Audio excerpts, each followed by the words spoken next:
Motherfucker would start ringing. I'm like, really fall up. I'm done. Oh.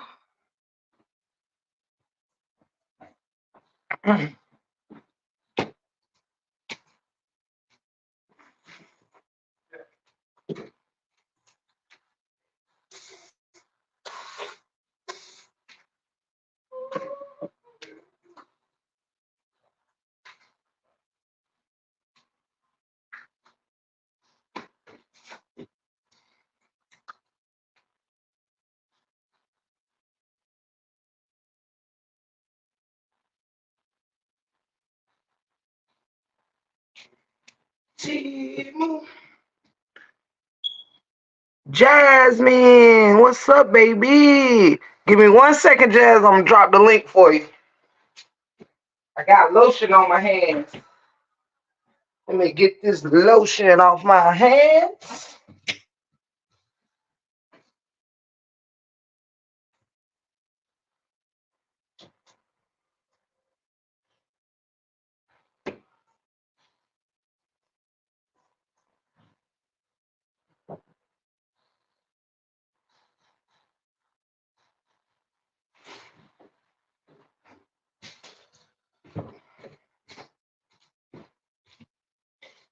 I'm shopping like a billionaire. Oh, coming family.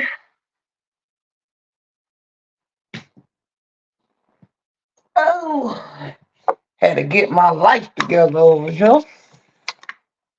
Now, Miss Jazzy Jazz, let me drop the link for you.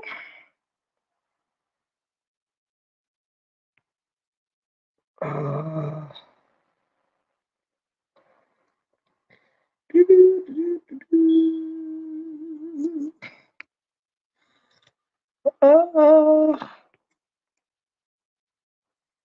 I'm coming, guys. I'm trying to figure out my life. There it go. There it go. Okay.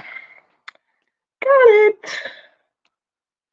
Got it. Got it. Got it.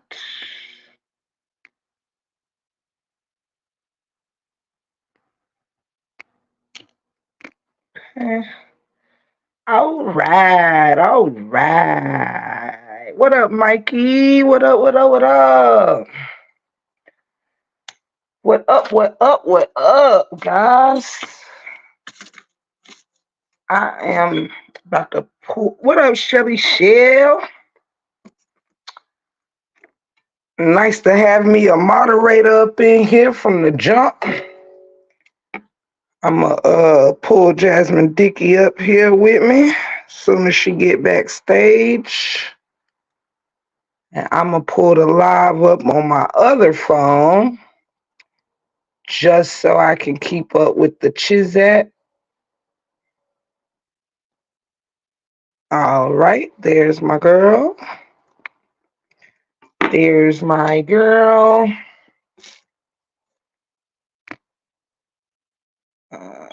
That's what's Jazzy Jazz. Hey Tiff, how you doing? Hello, my Morning. love. Look, we in here, girl. We in here.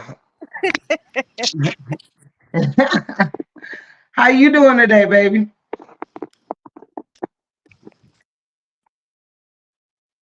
Oh, look at my head. My head so up. I would be on camera, but I ain't do my hair. I'm finna relax. Oh, it's okay, girl. I'm gonna be in and out of the camera myself. Um,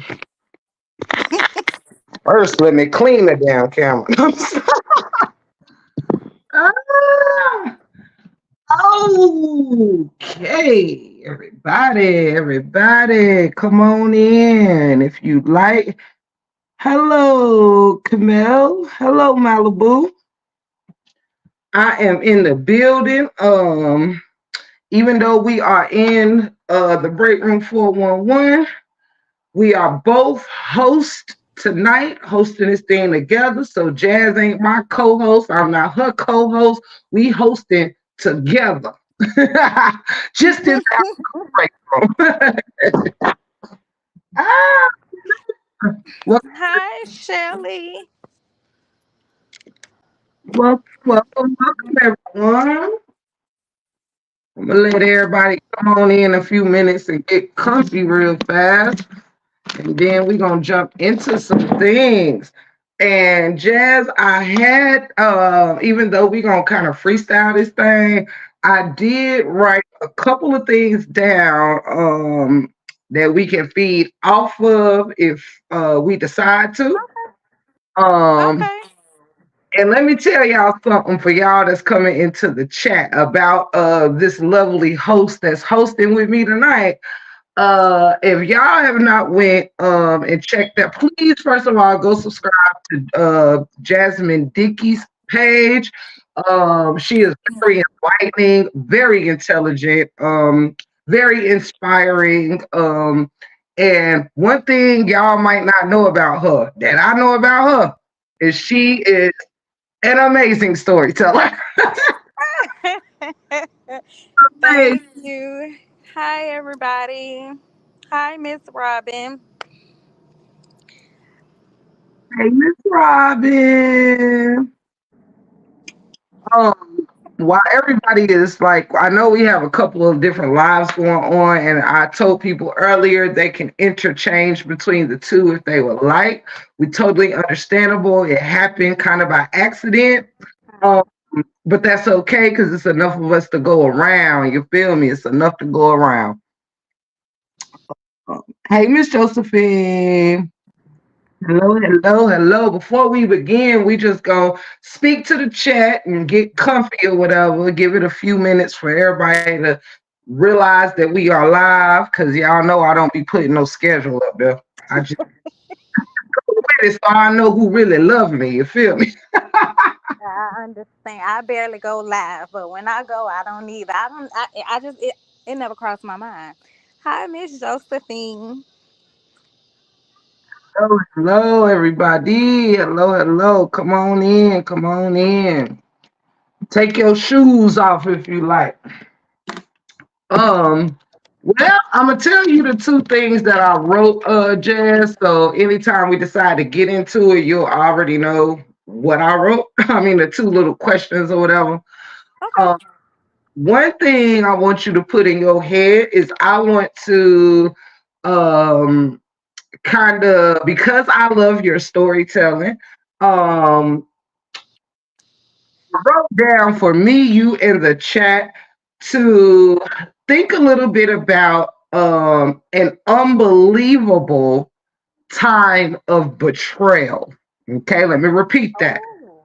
I want all of us in the chat, the mods, the panel, to think about an unbelievable time of betrayal. One thing I want us to not incorporate is I don't want to hear what we're going to leave out is betrayal of relationships like with our significant others because we done all been damn cheated on. You know what I'm saying? A little simple shit like that. I would like to hear times of betrayal of like from a very, very close, trusting friend or family, something like that. So everybody get to thinking about that. And the second thing I want everyone to think about, panel, mod, chat, is your most one of your most. I've had a couple, but think about your most embarrassing moment of your life. One of. Mm. So that's two things. Okay. Thank you, Shelly Shell. I'm gonna post that so you guys can. We'll start with that one when we get started in just a couple minutes.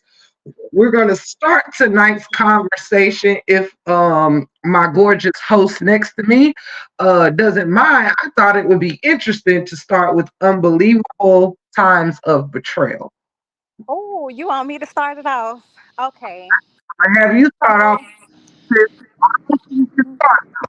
Let me my give me my some. most unbelievable time. Oh, it's so many, but I'm gonna one story, and it's linked to it. It is, but it's not. It's kind of linked to um.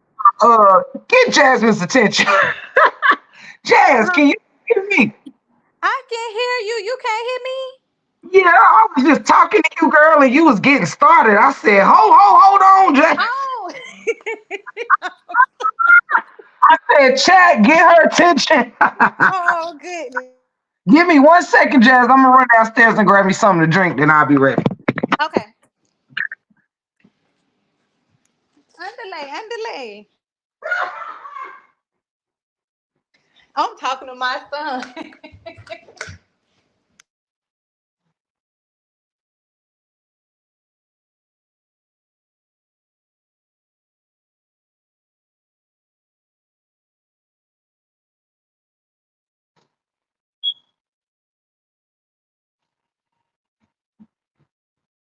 Holler if you need me, okay?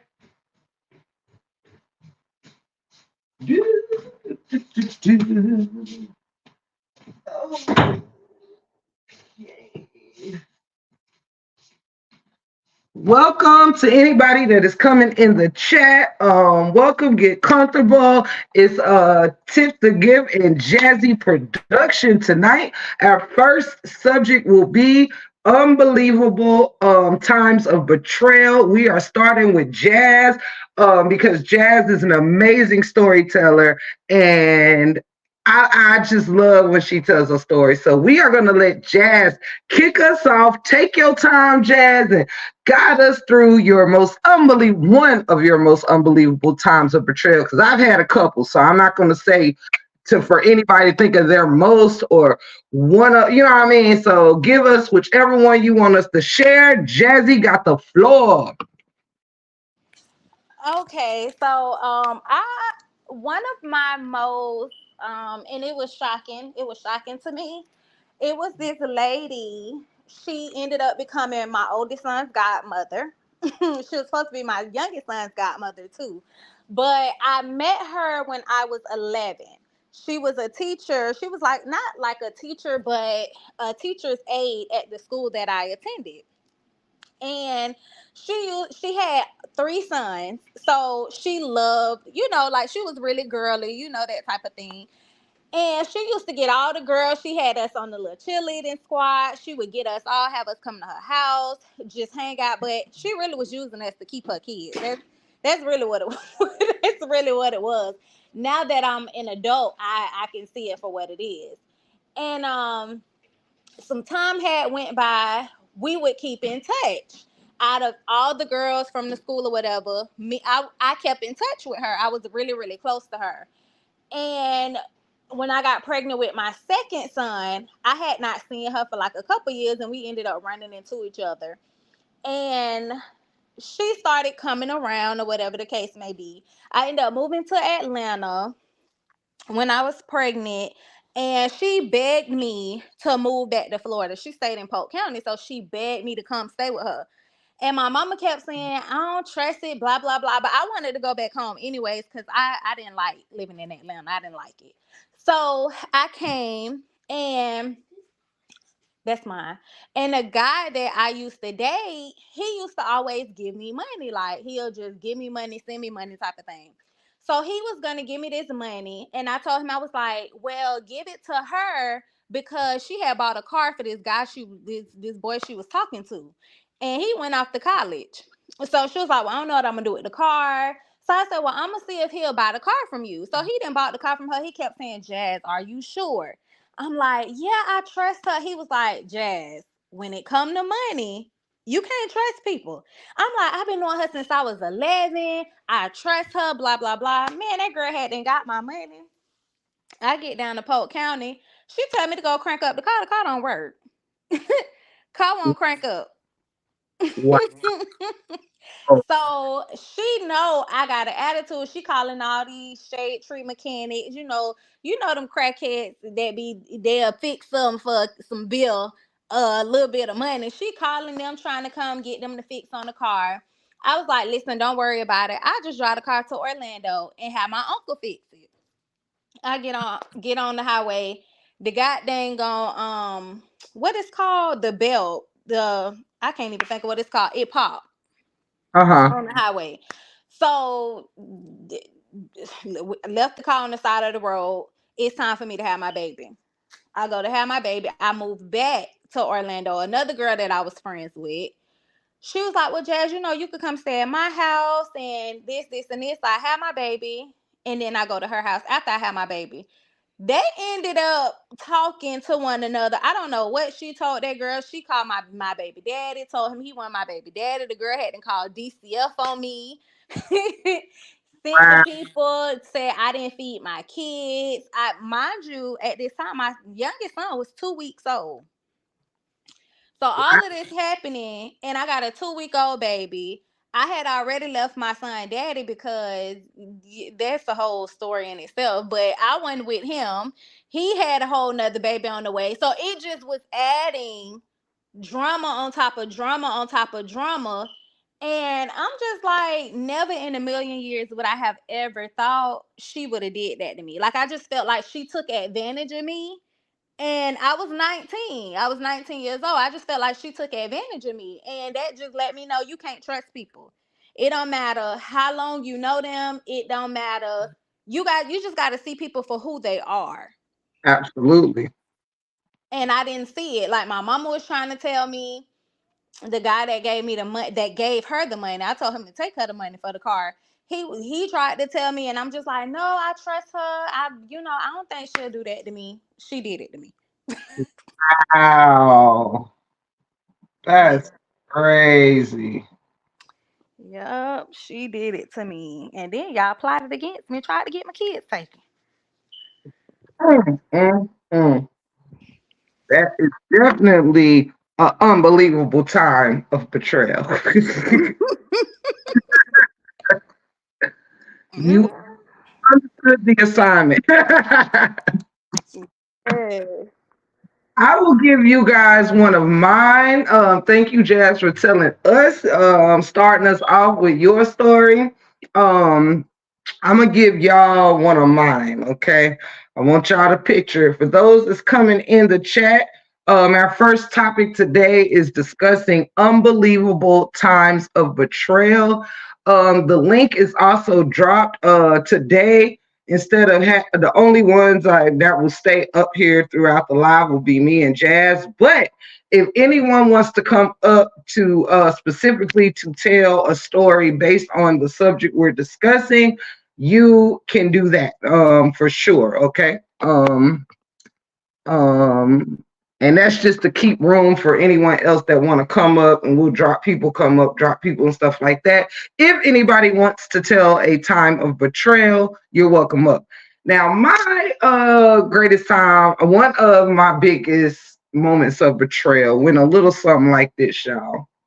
So I am 39 now. This happened when I was around, I'm gonna say 27 or so. I had a very basically I gained a sister who was the girlfriend of my male best friend. Okay. I have a male best friend who's been my best friend since I fucking grade school. You understand? Shout out to you, Cedric. And so she became his girlfriend, things like that. They were together quite some time and stuff. So this is how I met her. Okay. Now they end up breaking up sometime later. Like they was together a while, but they ended up breaking up or whatever. But they remained friends. Therefore, it made it easy for her and I to remain friends. Okay. So y'all, me and her started dating cousins, right? A set of cousins now. And so I was dating the guy first, one of the cousins first before she started dating the cousin. Okay. I was dating the guy, and you know what I'm saying? We were like that or whatever. Okay. So her and the cousin started dating and whatnot. Now, this has become one of my really good girlfriends. We call each other sis and everything. Thank you, Sister Lo. Um, we call each other sis, like we just became really, really close. So over the course of us dating these cousins, right? Well, I dated the sweeter of the cousins. Like he was very romantic. He was very sweet. He don't call women out their names, things like that. The one she dated was the opposite. Like he was kind of one of those. He was a hustler, so he was one of those that like to find him a little dummy to go ride him around the midnight. He had his own shit. Don't get me wrong, but you know how the police pay less attention to you if you in a car out of town and you have a woman driving or whatever, and if you're going to do some illegal shit. Now, just keeping it hot. So, anywho, he ended up beat her ass one day, right? She showed up at my house black and blue, okay? And you know, I'm very overprotective. So, you know, I was ready to give it up. I ain't give a fuck who cousin it was, you understand? So I was ready to give it up for her and shit, right? So lo and behold, you guys, this is after the healing or whatever. The guy, basically, the guy that I was dating, the sweeter cousin or whatever, it was almost like she started kind of like trying to see him behind my back, you know what I'm saying? And so this wasn't really the part that threw me over. Okay. Now I had my own shit and I'm like, okay, it's looking a little, you know what I'm saying? I'm starting to hear they being seen around town and shit together or whatever. And I'm like, oh, okay. Now being the woman that I am, you know, I'm like, all right, cool. Had a motherfucker, you know what I'm saying, type shit. But once I heard that they were hey Ro, hey Dimitri, and anybody else, if I missed you, welcome to the chat.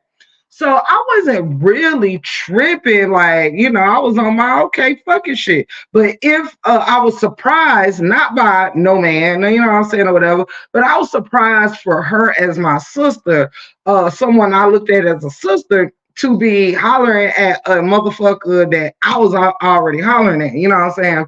So because of this, she had a key to my house. We had keys to each other's house and everything. So I went and I dropped her key off at her in her mailbox and told her to bring me my motherfucking key to my house, right? So she comes to my house and to chill or whatever and shit. She doesn't know at this time that I know that she had been fucking around with the guy I was fucking. Um, y'all let me know if anything happens with my internet. I don't know why this phone over here been tripping today. But so I asked her, I was sitting on my counter, she was at my dinette table or whatever. And I said, blank, I was like, did you bring my key or whatever to my crib? And she was like, no, I actually took it off my keychain a while ago or whatever because I really wasn't using it. Hey, Mr. Loris, I love you. So she was like, I really wasn't using it like that. So I left it at my house on my dresser and I'll bring it next time or whatever. So I'm like, okay, cool, no worries and shit. I wasn't even alluding to no extra shit or nothing. I'm just kicking it. So she gets up and goes to the bathroom after about 30 minutes of us sitting there chatting or whatever. She gets up and goes to the bathroom. I don't know why, but something just, my eyes went straight to her keychain. And lo and behold, you know, when you know the key to your house, you know the ridges and shit or whatever. So I glanced at the keychain and I see what looks like the key to my house. So I get up and I put the shit in my door to see if that key was gonna work. Lo and behold, it did. So I'm like, well, why the fuck is she doing all this lying? Like, you not letting me know that you was riding around with what was at the time basically like my significant other, and you are lying saying that my house key ain't on your keychain. So I'm processing this shit, like, cause y'all would have had to understand how my mental went when that key actually turned, and this lady told me you done took my key off a long time ago, and it's at your house, and da da da da. You done went through this whole story, but here go my key right here. So once she didn't tell me she's fucking with my supposedly significant other, then you got my key on your shit, and there, cause see, if you wasn't on some other shit, or if you couldn't remember, why wouldn't you just pick up your set of keys to make sure, like, well, let me see, because I think I took it off of here. You know what I'm saying? So just in case you didn't, it wouldn't seem like you got no underhanded shit going on and you could just pass me my key. But the fact that you didn't even check and you swear to God that you took the key off and da da da da. So yeah, so when I realized the keys work, I took it off the keychain. I took it off her keychain, put it right here in my titty, and I sat down on the counter like I was. That's where she found me when she came out the bathroom.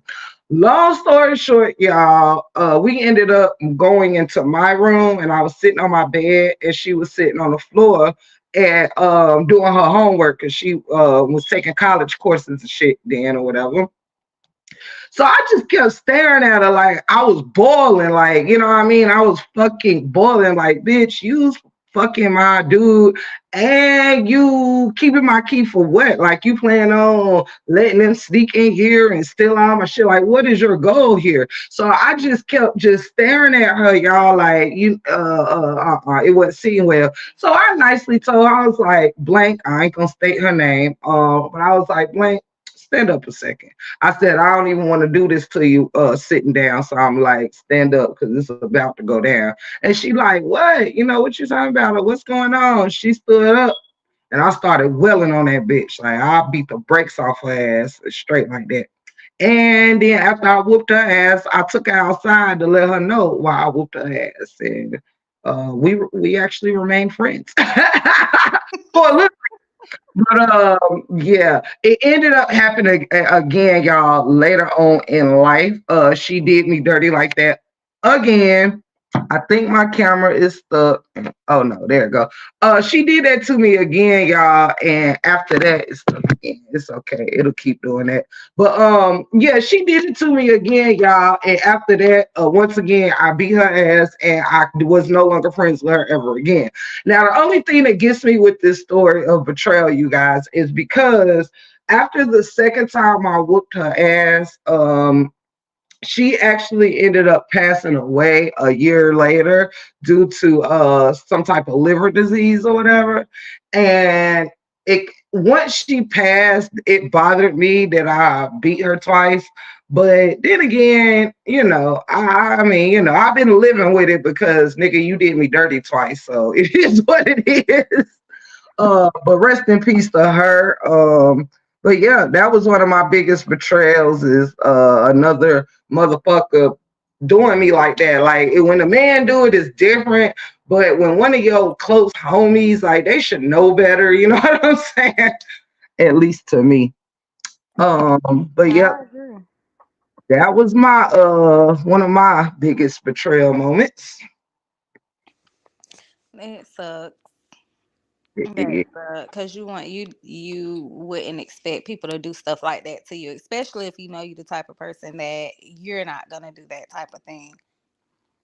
Right, right. I would never like I just never been into that trying to sneak it back door none of my friends or nothing like that. It's too many men out here in the world. Like, I don't do that backdoor stuff. But yeah, but that did I never forgot it, and for it to happen twice with the same person, it was like, wow, you really ain't shit. But you know, I don't talk about it much because she's no longer here. So, but yeah, that did me in a little bit, especially when they can sit with you in your house, like they not doing that grimy shit to you. Hmm. That's the word that made me feel like you don't even have a conscience. Like you know what you're doing is wrong, but you're enjoying it. Right. And that was you right, Sister Lorraine. Lorraine says once she did that the first time, sis, you should have been done with her. Hmm. Right. At the time though, I think I let it slide because it wasn't like, I wasn't in she was wrong as fuck, but I wasn't like madly in love with the dude or nothing like that. And she was younger than me, so I thought maybe, you just young and dumb, you know what I'm saying? And yeah. Some people don't really know what the fuck loyalty look like. That's true, but if she was with his cousin, why would you wanna? like you were with his cousin and then you were her friend. So that's like that's double jeopardy. Ain't it though, girl? Mm-mm. Like, damn, you really doing all three people dirty. Exactly. Hold on, y'all. I'm trying to sip this little capricin. Hi, Miss Kimberly.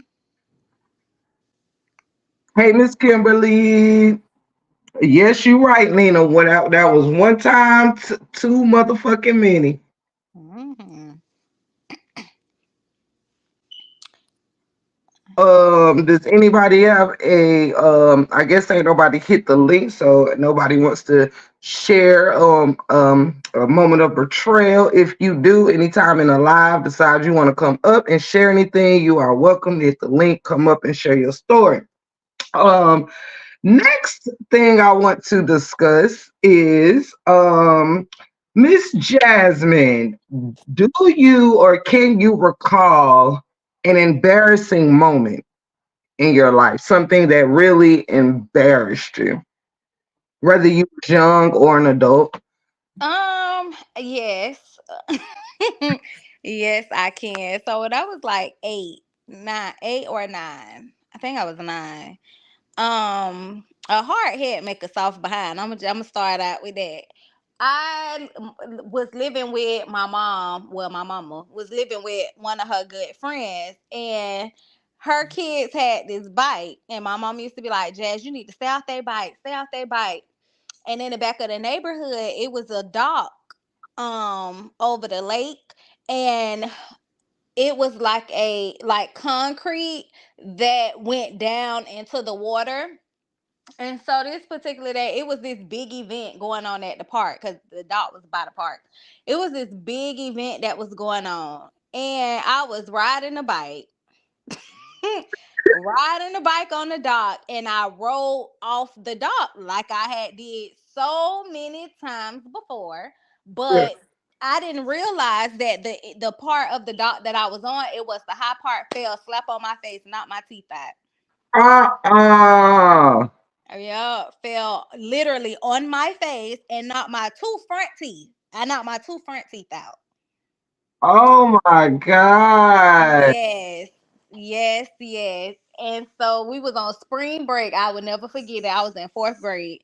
We was on spring break, and I went back to school, lips swole up and teeth knocked out. And everybody like, Jess, what happened? And Wow. then my grandma came to pick me up to take me to the hospital. And we go, they're telling her like you gotta go to the dentist office. We riding in circles around the dentist office, so they couldn't even put my teeth back in because my gums had hardened. I think they said you had like an hour or so before the gums hardened. And Uh-huh. so yeah, that was embarrassing. My sister had a friend that had a similar situation on a bike, and she was riding her bike real fast, and I guess hit something where it made her flip off Mm. the bike, and it knocked her two front teeth out. Jeez. She couldn't get hers back in either. She couldn't get her originals back in. She had to get some falsies. Yes, yes. That is so unfortunate. It is. Dang, It you gotta is. watch out for them docs, Jazz. Girl, listen, I tell you what, I ain't want to get on no bike no more, and I definitely wasn't riding no bike on no dog. Right. I had to get stitches. They had to stitch my lip up. I had to get stitches on my forehead. Oh, damn. Yes, and then my mama was out of town, so. Wow. Mhm.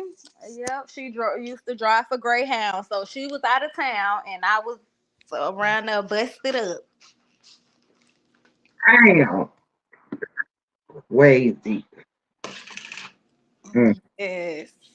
Is you who they wrote that song about back around Christmas time? All I want for Christmas.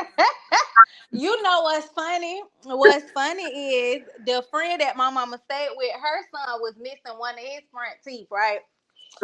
And so this taught me a valuable lesson at an early age. Every time we used to get into, grown people be gone, y'all be in there arguing, kids be cussing. I don't know why people act like kids don't cuss. We be in there loud and cussing and fuss. I was the youngest person in the house. Every time I always be like, that's why you got one tooth missing. Gaptooth.com. And then God was like, I got a trick for you. I'm gonna give you 2 for 1. Wow, that is so funny. You is a mess. You is a mess. Mm. I got one of them stories too. Oh Lord.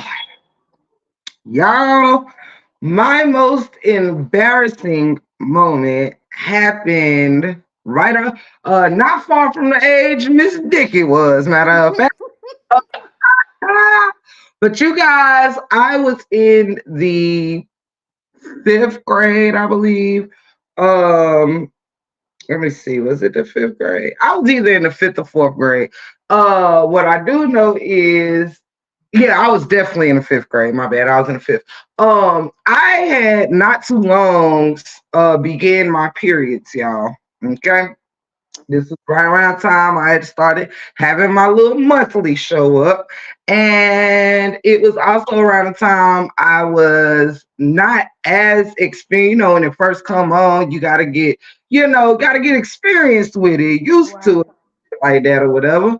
At least I did, you know what I'm saying? So as far as, let me make this clear, not with using the sanitary things you need to use, but with sometimes it takes us further on in life when we start recognizing our symptoms and things. When before our period comes on, we start Mhm. recognizing, some people's breasts start getting sore. Some people get like the pre-cramps before your period come on, and you're feeling weak or whatever. So I was in the fifth grade, so I wasn't a very symptomatic person. When it came, it came, and when it left, it left. Y'all, I was on a fifth grade field trip. And the field trip was a 2 day, it was a weekend field trip. It was 2 days long. We were there for 3 days, 2 nights or whatever.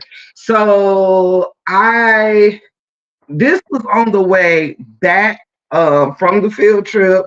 We were on the bus and we were driving back to our hometown.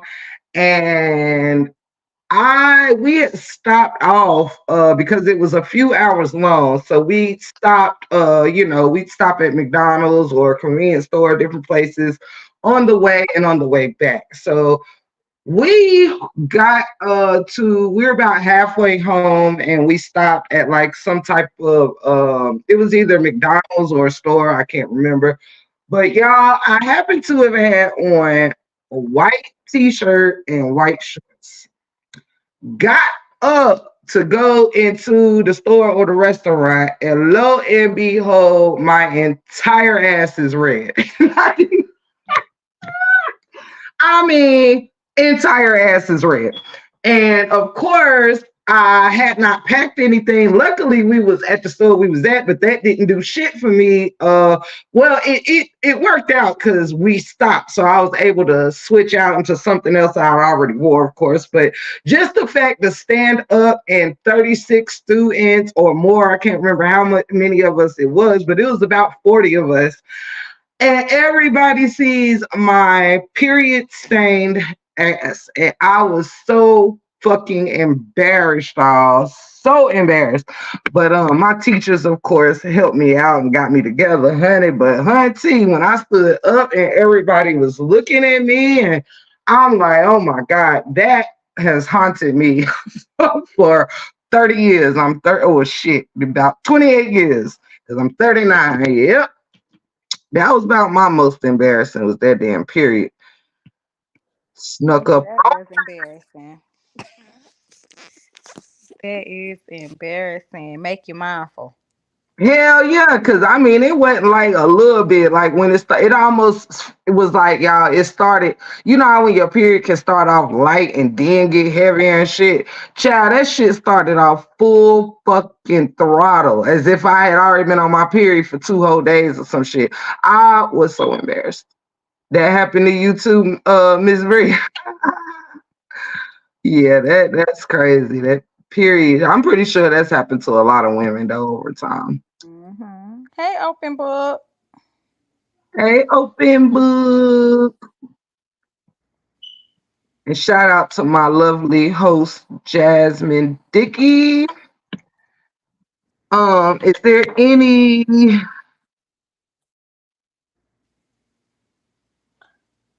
Oh uh goodness, what happened? and if anybody in the chat have anything y'all want me and Jasmine to give a story on or do some commentary on, just let us know. Hi, Miss Cheryl. Somebody said something funny earlier in this chat. Who was it? Who was it? Doris. Doris, you funny. Doris said, I see that nasty Nate. Now don't hit her night. I'm ready to dog walk her. I'm so sick of that. She probably getting some rest. Did she act the way she do? Cause she don't get no sleep. I keep saying it. She sleep deprived. Yes, she is. She's sex deprived, sleep deprived, damn sex deprived. Mhm. Mhm. She's something. She too invested. Yes, she is. Open book. We were talking about the first subject was the most unbelievable time of betrayal, and then the second subject we did was most embarrassing, one of the most embarrassing moments of your life. And now we are choosing what next we gonna go into. And y'all feel free to give us if y'all want a certain topic for us to discuss. We are open, like open book. We are open book. Would y'all like me to talk about how delicious this reefer is I'm smoking? No. Oh, Lord. I know I had a question. Well, not really a question, but um last week when you had uploaded, I think you were live and you were talking about how your husband had been waiting on you to go ahead and go full throttle with your whole little YouTube channel, right? And I was like, it is so crazy that you said that because for almost 2 years, my boyfriend keep trying to get me to quit my job, and I keep telling him I need my coins, but he keeps saying, Jazz, he's a transporter, so he like transport cars to different places or whatever, or pick them up or stuff, all over. So he be wanting me to ride with him sometimes, and I'll be down for the cause depending on how far it is. I don't like riding far, far, far. But I'm like, I need my coin, and he be telling me I don't operate as a team. It- it- I'm serious. He say I don't like to operate as a team. Oh, I'm talking low. I don't know why. Is there any way? I've seen that a couple times in the chat. I forgot to mention it. They were saying because I can hear you fine. I don't If she talking any louder, she gonna blow my eardrum away. Cause she sound even with me. Well, that's on my end though, y'all. So I don't know. Uh, so I'm not sure, you y'all. guys. I don't know. Anybody else having problems hearing Jasmine? Cause she sound like we both talking at the same tone. Um, I can hear. Okay. I can hear you just fine. Okay, well maybe so y'all might need to turn y'all Don't do it. Okay, so listen. We got a good rapport. I'm not saying I'm gonna do it. That's not what I'm saying. Cause the reason why I don't want to do it is because I feel like if I work with you and you giving me money to work with you, then you gonna know what's in my pocket, and I feel like what's in my pocket not your business.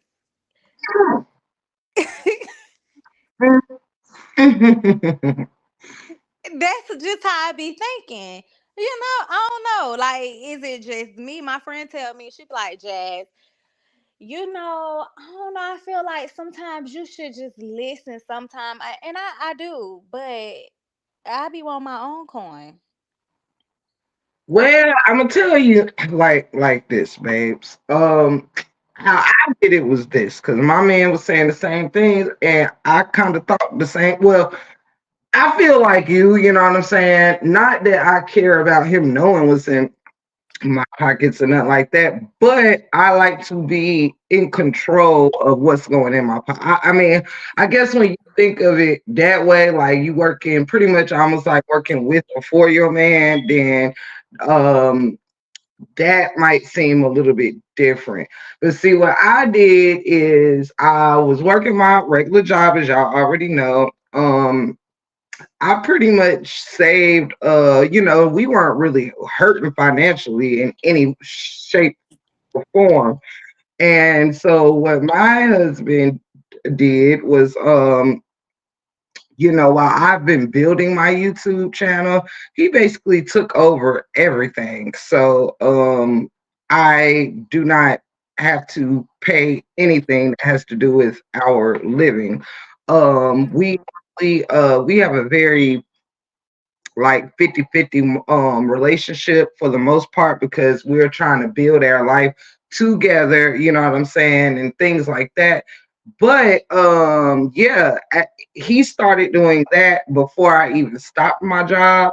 So because of that, it allowed me to be to it allowed me to be more comfortable to let go of my job, because he started doing that before I asked. And not to mention, y'all, I saved up, I gave myself a little time, like how long do I think it'll take to get this channel going, start getting a little bit of money coming in, stuff like that. I just Mhm. made sure with him paying for our livelihood, it allowed me to stack my checks. You know what I'm saying? Right. Right now, it's like I'm not really missing a beat, because I'm a couple of checks ahead of the game, and I still thank you to all my supporters. You know what I'm saying? They still bless me through my cash apps and things like that. So it's kind of had a great balance. You know what I mean? Now, Mhm. now for the rest of y'all, I'm not saying if I got no nest egg, I would not tell you to see. But Jasmine, you already have a great following. Like y'all, Jazz got like 3,000-4,000 motherfuckers over there. Okay. But it's not consistent. It's not consistent. It's like whenever I give it whatever little commentary I'm gonna give on this battle. People be here for the drama, and I don't talk about that whole situation a lot because I said, hey Priscilla, I said a long time ago, like from the beginning, I really wanted to start covering it in the very beginning, like the day that the video came out with her saying, DV is real. I wanted to start covering it, but I didn't start covering it because I just felt like that's not the type of content that I wanted on my channel. Right. Jasmine, is it your husband? It's my boyfriend, open book, but I tell you about that in a minute. But I didn't want that to be the only reason why people are trying to come and see. And so with a lot of different content creators who cover that story, once you try to venture off and talk about something else, a lot of people don't want to come and see what else you have to offer because they already put you in a box. So, when I talk about other stuff, every now and again, I might have like a bunch of views, but I don't want nobody coming to my channel because they feel like it's a trash can. Mm-mm. So true, which is something that I often fight with. I'm not even gonna say I fight with that myself, because honestly I don't. Now, if we're gonna be all the way hot, yes. When the hell I'm over here going 99 miles an hour talking shit about whoever they show do, they'll flock right over here, honey. Mhm. The creators are in their own lives to get over here and see how much shit Tiff to give over talking. Mhm. But if I'm over here just on, as you see, like lately, if I go in and I'm talking my shit, it'll be 150 people over here in this live. But when you just Right. putting it, we got somebody backstage. Oh, I don't see nobody. Um, when you just up here cooling or whatever, then you have half the amount tuned in. And it makes you wonder, or don't even make you wonder, it makes you realize that half of your subscribers are tuned in for you and half is tuned in for the drama. And that's okay because guess what else, you guys? You as you start to weed off of the dramatics and shit, the people who are not for the dramatics start to find you. You know what I'm saying? People that Yes. content, especially if you're consistent. And this is also why y'all, I be mixing my shit up. Like I will start a live where I might be going off on Nasty Nate. I might go into some prayer. I might go into some uplifting. I might just talk about whatever. I mix it all up. So even one live don't stay one note. Like if I got to cuss a motherfucker out to get you in here, fine. You know what I'm saying? Right, right. Because you're here and you're gonna want to see it through. Yeah, but I totally think that once you start switching up and people stay consistent, then you may lose. Like me, I'm totally prepared to lose 500 subscribers out of my 2,000 for me to gain 3,000 more. That's gonna be going where I'm trying to take my channel. You know what I'm saying?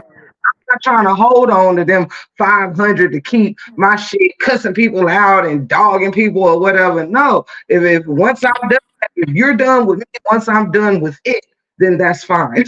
Exactly. And it ain't even the fact that you're going to lose them. You ain't going to lose them. They're going to still be there. But, you're not going to be returning to come and see the type of content that's being put out. And that is fine. Because, like you said, once you start going in a different direction, other people find you. Like, so much different stuff pop up on my For You. And I'm like, oh, okay. And it just make you want to click on random stuff sometimes. So that's definitely factual. Yeah, because also it's all an algorithm. Whatever YouTube see you clicking on, it will suggest certain things, or like you said, the for you, or suggest it for you, or whatever. It will start to play like into the algorithm. If somebody starts switching over doing cooking or whatever, then you're gonna start bringing in more people who are interested in recipes and cooking and things like that. But if you only doing one live about something else, but your other six lives still remain about the toxicity and the drama, then Hmm.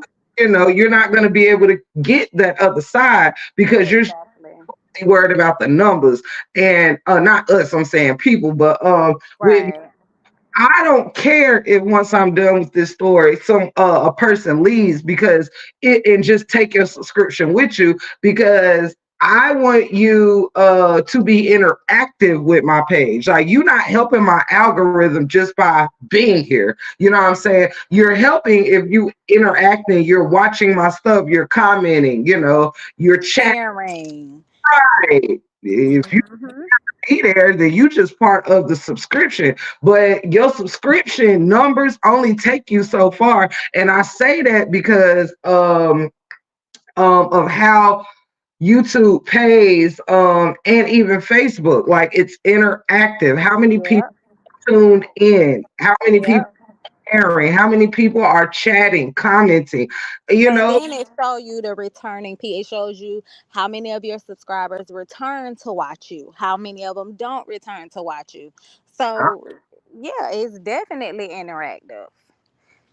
uh, Yes, yes, and I want to. I don't want to be confined. Like I don't want to be confined. I might I might be feeling a different way sometimes. I don't want to be confined in, no box of this is it. right. That I gets boring. It does. I think you should go full throttle as much as you can, though, because, like I said, I watched your one part of. I watched one video of you, and I was hooked. Like I didn't care what you was talking about. Like especially because the first video that I seen, you were covering this story, and you did it so eloquently. You did it. You were able to pull it off without like adding to the dramatics or cursing or doing all this extra shit. You really sat up there. I remember you had your hat on and you was literally just talking to. I shared that video, and Thank you. love the way that you speak and the way words just roll off your tongue. Like people will tune in, and you're very spiritual. You know what I'm saying? So I think you would be wonderful at, and you're a great fucking storyteller. Oh goodness. I used to try to do like couch time, story time. I ain't did that in a minute. I've been trying to switch it up. If I were you, I would save and stack your coins before.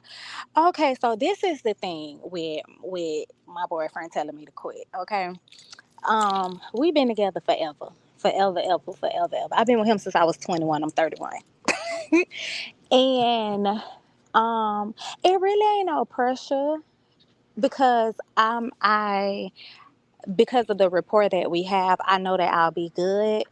But another reason why I am, so strong about keeping my job is because for the first 2 years of our relationship, I didn't work.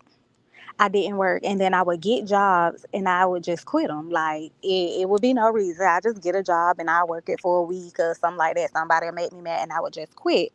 And so he's reliable, but I don't want to get stuck in just being complacent because I have a habit of starting stuff and not seeing it through. Like I'm trying to be really consistent with my YouTube. I'm trying to be really consistent with posting on like Facebook because I hate Facebook. But I'm trying to be consistent in doing those things. And when he said it, I was like, me doing that, it would help me be more consistent with doing it.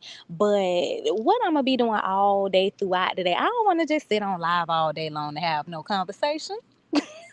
Well, So, I do, like, and I'm sure a lot of content creators do. It's like, and let me tell y'all this too. Um, this worked out great. One now look, shit, I'm gonna have to write it in the chat. This lady name, Fumi Desilu Bold is her name. She's a Nigerian woman, by way of Russia. She but lives in London, and she is very, very inspiring.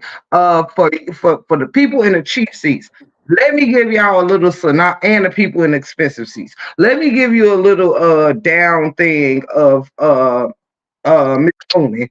Now, Miss Foamy is 53 years old, you guys, okay?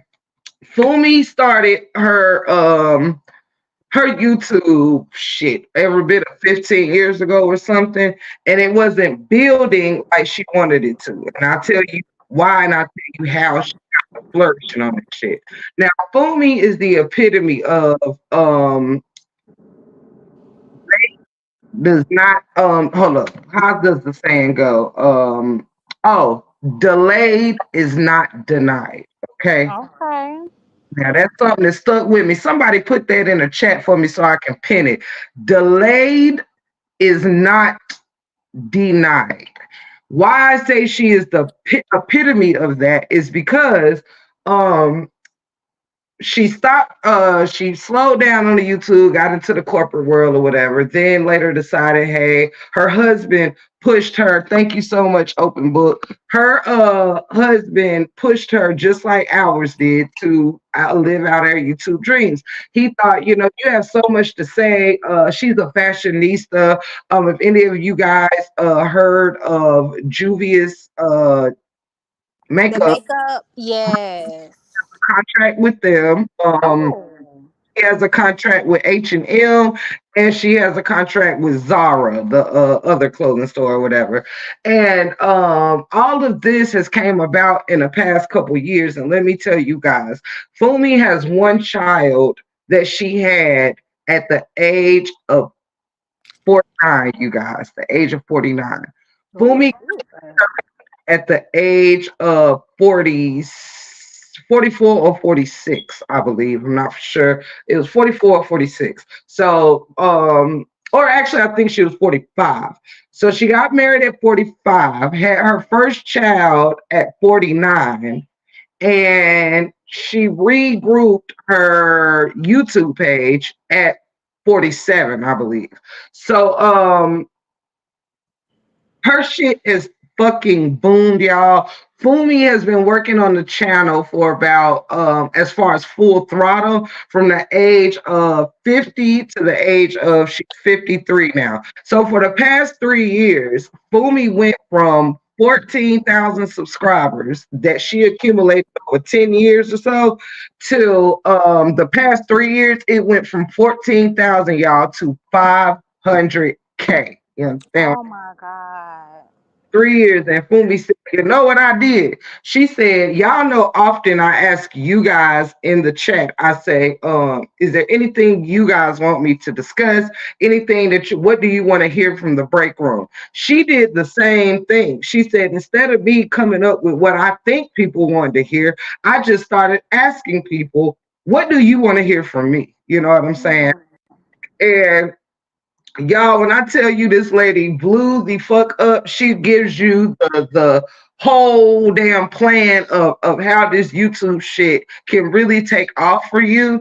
And she's a huge inspiration to me because a lot of people think you should have things done. And why I told someone in the chat to put that delayed is not denied, because that stuck with me when I first heard her say that like 5 years ago. And when you think about it, we all think our lives are supposed to move in the same pace. Sarah then got a promotion, so now I think I'm entitled to a promotion. Sarah just had a baby, so I think I should have a. No, that's not how life works. We all are on different plans, different schedules, different roads. So while this whole time, Fumi would have never thought that she was gonna pop. She thought, well, hell, I'm 45 now. Like, well, I'm probably not going to have any kids because, people always say it's tricky the older you get, this, that, and the third. But if we notice, a lot of women, Kenya Moore, Holly Berry, different women and Janet Jackson, and not by surrogacy, but it's a lot of older women now between the ages of 45 and 51 that are still having children. You know what I'm saying? That are having children. And my sister, one of my sisters just had a baby last year and she's 40, 41, something like that. So, I just want people to keep that in their mind that delayed is not denied.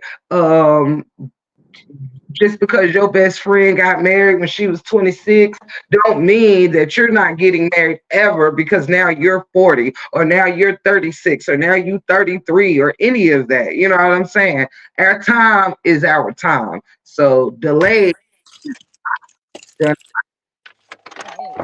You just spoke a word because I sure been around here like I'm finna quit you. No, no. Yes, I have been like it because it's so frustrating. And then I watch people like Bailey Syrian. I don't know what her struggles was, but I go to Bailey page now. I started watching her last year. My sister told me about her. She does like true crime, and she does well. She used to do well. She still does it. Murder, makeup, and mystery Monday. And hi, good for nothing. MJ Games. She does that. And this girl then got a whole partnership with YouTube now, where she does dark history. And I was looking at something she uploaded yesterday, one of her dark history episodes, and she got over 2 million subscribers now. Mm-hmm. And when she initially started, like she started out doing like vlogging, just trying to find her way. And when she started the murder makeup and mystery Monday, people talked about her, told her like nobody wants to see you do your makeup and talk about murder. And that's what got her where she is. But I just get so discouraged sometimes because it's like, why it's not moving as fast as I want it to move.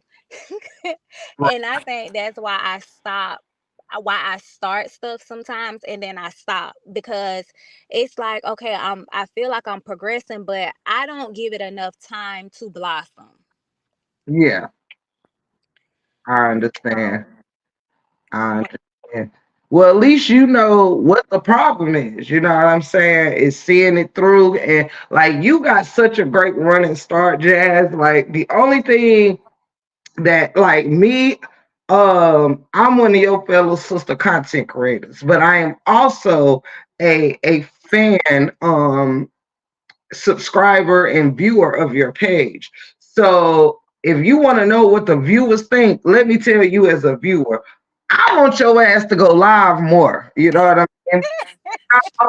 Jazz is probably gonna start trying to make thing on Thursdays, around this time, like 7. I'm gonna try to get her in here with me at least once a week. We're gonna go for Thursdays at 7. I'm gonna get Jazz ass over here in the break room so people can start getting more and more familiarized with her voice, with her, with just her, because y'all, Jazz is a great content creator. And I even love, when I go to your page, I go to your page a lot, Jazz, and get some spiritual uplifting in my soul. And you always give like some good inspirational word. And I really, really love it. She'll give you some good scripture, and you know what I mean? And it's people need a variety. I don't watch just one type of content creator. TikTokers. I don't watch just this or that. I love some, depending on my mood, it's depending on what the hell I want to tune into. You know what I mean? If Yeah. day that I need some encouragement, I might slide over there to Jazz. It might be a day that I want to laugh and listen to some shit talk. I might slide over there to Amber. It's whatever. You know what I mean? Mhm. When Amber done funny, especially Miss Linda. She be cracking me up. Linda is a real, you hear her voice, please. Out is some shit. Yes. Yes. And my Yeah, friend that know me about going live too. She be like, "You need to go live." I be like, I know, but I'm trying to. I'm. Listen. I'm gonna pull up on break room every Thursday. I already said I'm gonna do my little Bible studies on Tuesday. I try to record it before though, so I don't forget. Do that on a Tuesday. Who dog is running through here? But I'm gonna do that on a Tuesday. I just trying to get a schedule and make it a priority. absolutely. And you know something Fumi does that works for her that I may start getting into the more that my channel becomes popularized. One thing she does, and I actually talked to my own husband about this because I don't want, because YouTube can be so at your own leisure type thing. I too, I don't really like schedules because I like to do what I want when I want. And hell, I might schedule to do something every Tuesday, but damn it, got some other shit I want to do that Tuesday. So I don't really um like to, have such a firm set schedule. But one thing I love about Fumi is two things, y'all, and it may help work for any of y'all that might want to get into content creation but trying to figure out how to get it into your schedule. One thing Fumi does, y'all, is she picks 2 days out the week where she has a set thing where her Sundays are family day only, and nothing penetrates that. She's always with her son and her husband doing their thing. Her and her husband has Friday night is their date night. It's either Friday or Saturday or one of them. Then she has a day that's strictly, for her to she a pamper day for herself. She want to go get her nails done, and it's a set day that her husband, does everything, and she can go, shop or do whatever it is she needs to do. What Fumi does is she takes 2 days out the week where she does nothing but focus on videos and now she has certain days she go live, whatever, but she make to make sure there's content out every single day. She will do like 5 videos. She will go ahead and just record 5 videos. Child, she's even told us like, yeah, I've changed outfits 3, 4 times in a day just because I'm doing 3 or 4 videos and I'm putting them out different days. So you don't want to be up there in the same outfit 4 times, even though you recorded them all the same day. So That's she good, man. like she switch outfits, do another video. It might be, and not all of them, you guys, are not like us on this side where we are doing hours and hours and hours of live. Like Fumi may go live for 45 minutes to an hour. You know what I'm saying? Then she'll do drop little 30-minute videos on certain subjects, celebrity shit. She does um fashion hacks, like can show you different ways of doing your bra stuff depending on what you're wearing and all kinds of shit. She does hygiene stuff and I just love me some Fumi, y'all. And she's black, but her husband is white. He's Scottish and she's Nigerian.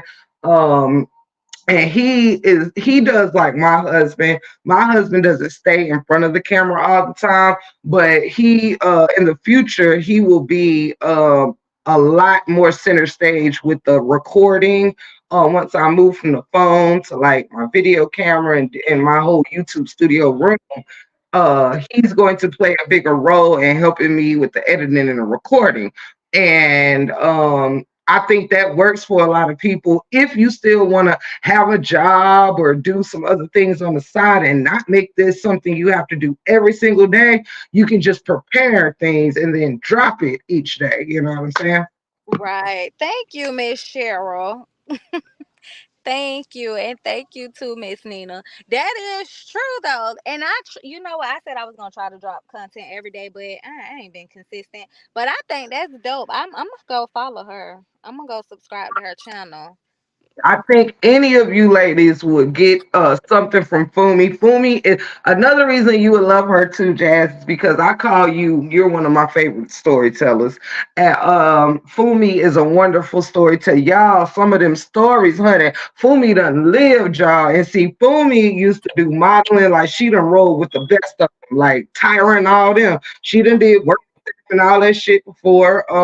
She has literally lived all over the world, not fucking visited. She has lived in so many different countries in her 50 years, especially with having parents.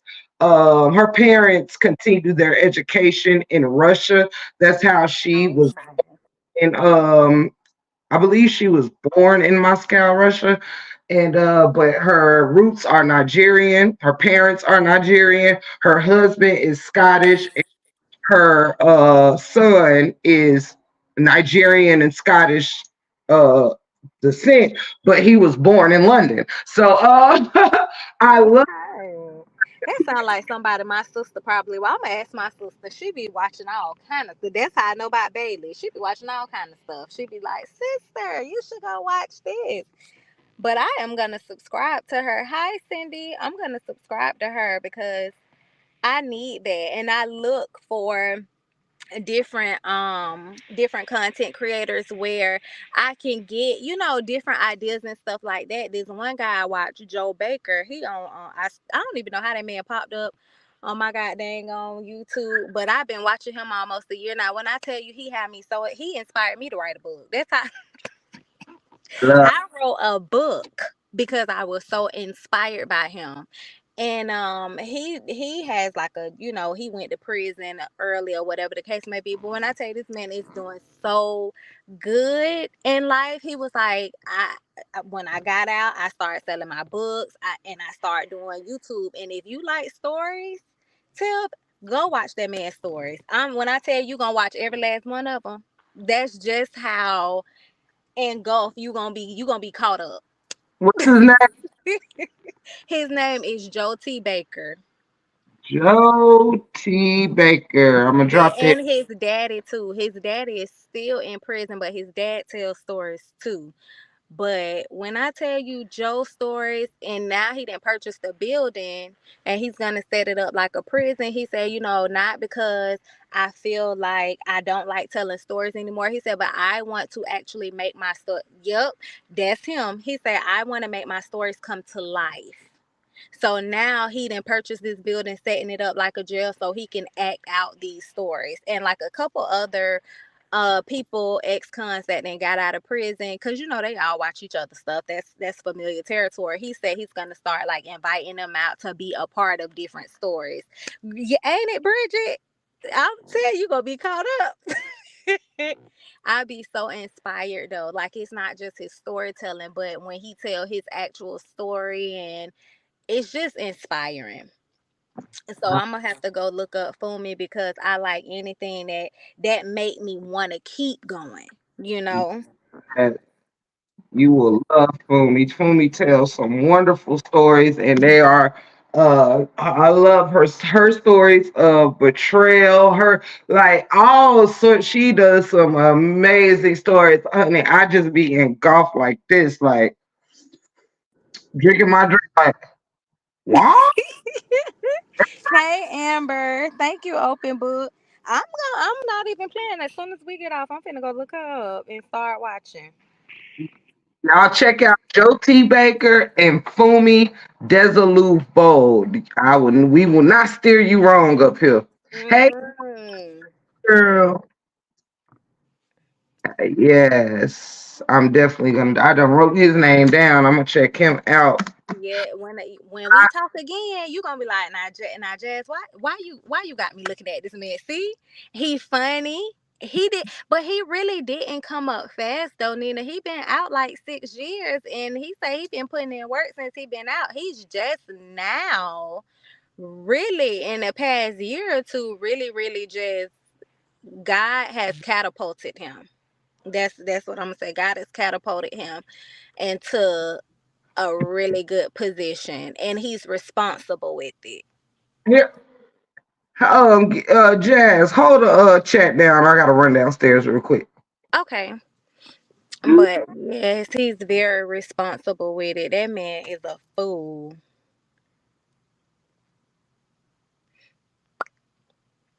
Hey, Lysander. That man is a fool. So, for the people who have watched my channel, what would you want to see me talk about?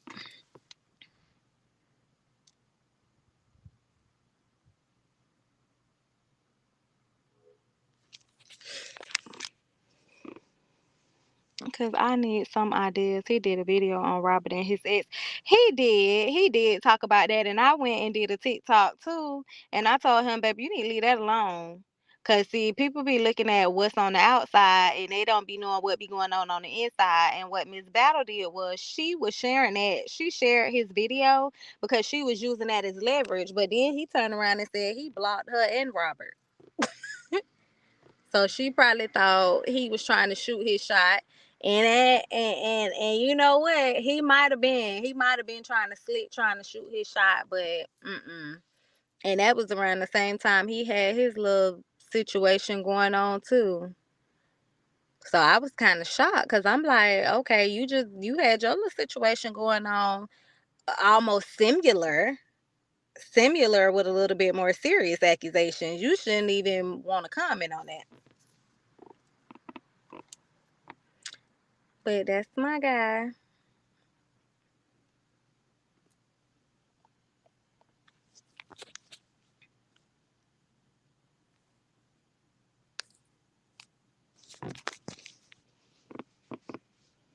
How have you? Hey, open book, how you doing? I will check them out. Yeah, I'm gonna have to check out Foamy myself. I've never heard of her, but I'm definitely gonna go look her up and see what kind of knowledge I can get and retain and exude to make my little platform a better place.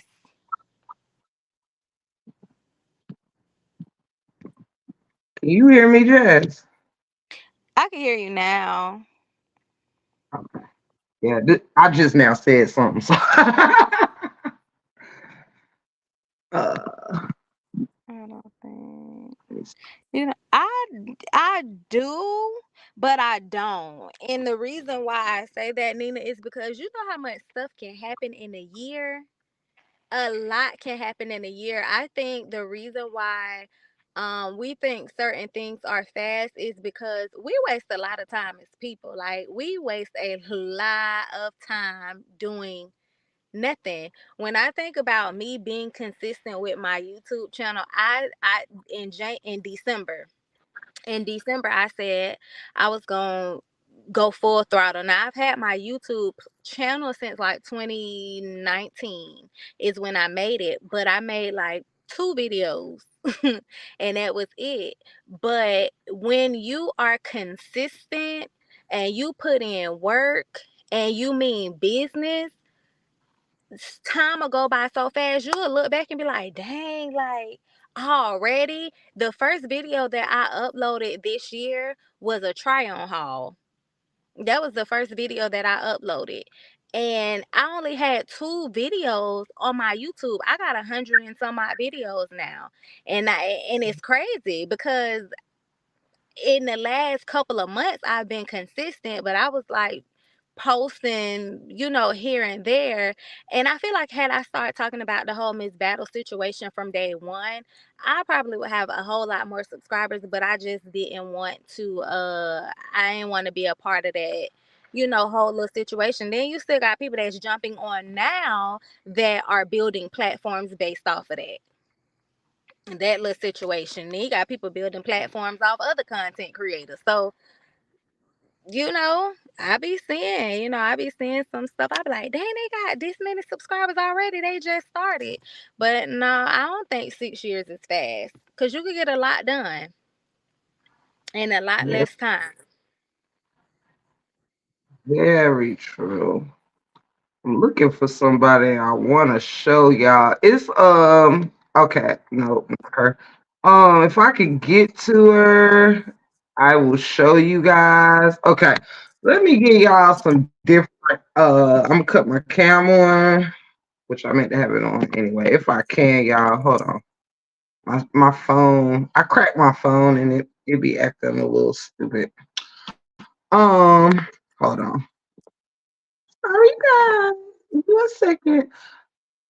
Okay. This lady here, y'all gonna get a kick out of this shit. This motherfucker right here has, let me go to her page. She has 680,000 subscribers. Okay. Oh, wow. She has 289 million views. And this channel, she started this channel a year and a half ago, you guys. Let me show you her work. Y'all gonna get a kick out of this shit. Yeah. And when I tell y'all, this lady right here, her teeth, I don't even know how she came across my page, y'all. I really don't. But she popped up. This lady here has 680,000 subscribers over the course of a year and a half of starting her page. It is only 2023. She started this page in June of 2021. And let me show you. All this lady do, it did right here. Now everything I'm about to give y'all just some little examples of. Let's see here. All right. She literally does a minute and a half videos. If not,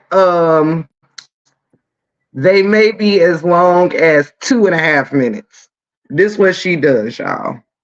She puts on little sexy outfit and do yoga and do sexy yoga. Oh, And they are only 2 minutes long, y'all. Sorry if my phone keep freezing. This is all she do. 2 minutes worth of this. And it got her 680,000 subscribers in a year and a half. oh Lord. I see it's not up here for everybody. And that is my point. Everybody. Everybody. Y'all, it's another lady who I just discovered. She came. I do not watch her, but she yeah, sexy yoga. That is why. But I mean, I seen some folks get on here doing a whole lot more shit than that ain't ran it up like that. And And two, it's because her video is short. That's probably another reason why her videos are super short. So it's almost like because it's probably mostly men, and she giving them a tease. right.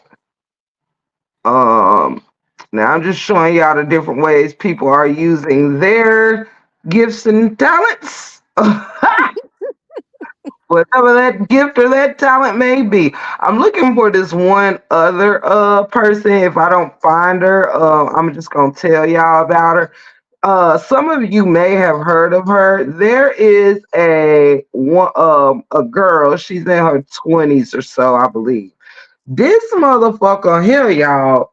Literally, she is a tall, skinny ass white lady, right? That ain't got nothing to do now. Now I'm just describing her. It ain't nothing about her. What her being white that has nothing to do with anything. I'm just letting you know she's a tall, skinny white lady, right? And she is literally. I think she just started hers maybe about a year ago, and she's up to about 250,000 subscribers. And let me tell you how now. This girl literally goes to different cities and around the world, wherever she wants to go, and she literally walks around like a supermodel. The walk of a supermodel. She just walks around like a fucking supermodel. Does the supermodel walk everywhere she goes, and she posts the different places that she goes walking like a supermodel. And her shit done blew the hell up. Then she has mastered every supermodel's walk that ever was a supermodel, honey. She actually does tutorial on how to mimic their walks. I wish I could find um Mm. Hey her, Carolina. Hey Rosanette. but Oh, that's dope though. yeah. Then y'all, there's a set of sisters. Y'all might have heard of her. One of them is Grace Hunter. There's three sisters. They're all in their 20s, right? They have gotten famous off of calling each other mother, mama, I grandma. seen them. You I see seen them. Yes, I seen their shorts used to pop up on my YouTube, and I kept saying, "But she don't look old enough to be the grandma." that? So they literally blew up by doing dances and stuff together. As grandma, mama, and Mhm. daughter. Yeah, And they did. I'm gonna see if I can pull at least one. And they literally just do dances together. And even though they have a lot of siblings, but for some reason these three are always doing their shit together. Here go one of theirs. Um, just to give you guys an idea. I'm trying to find one before the sister got pregnant. Um, and I actually really, really like them.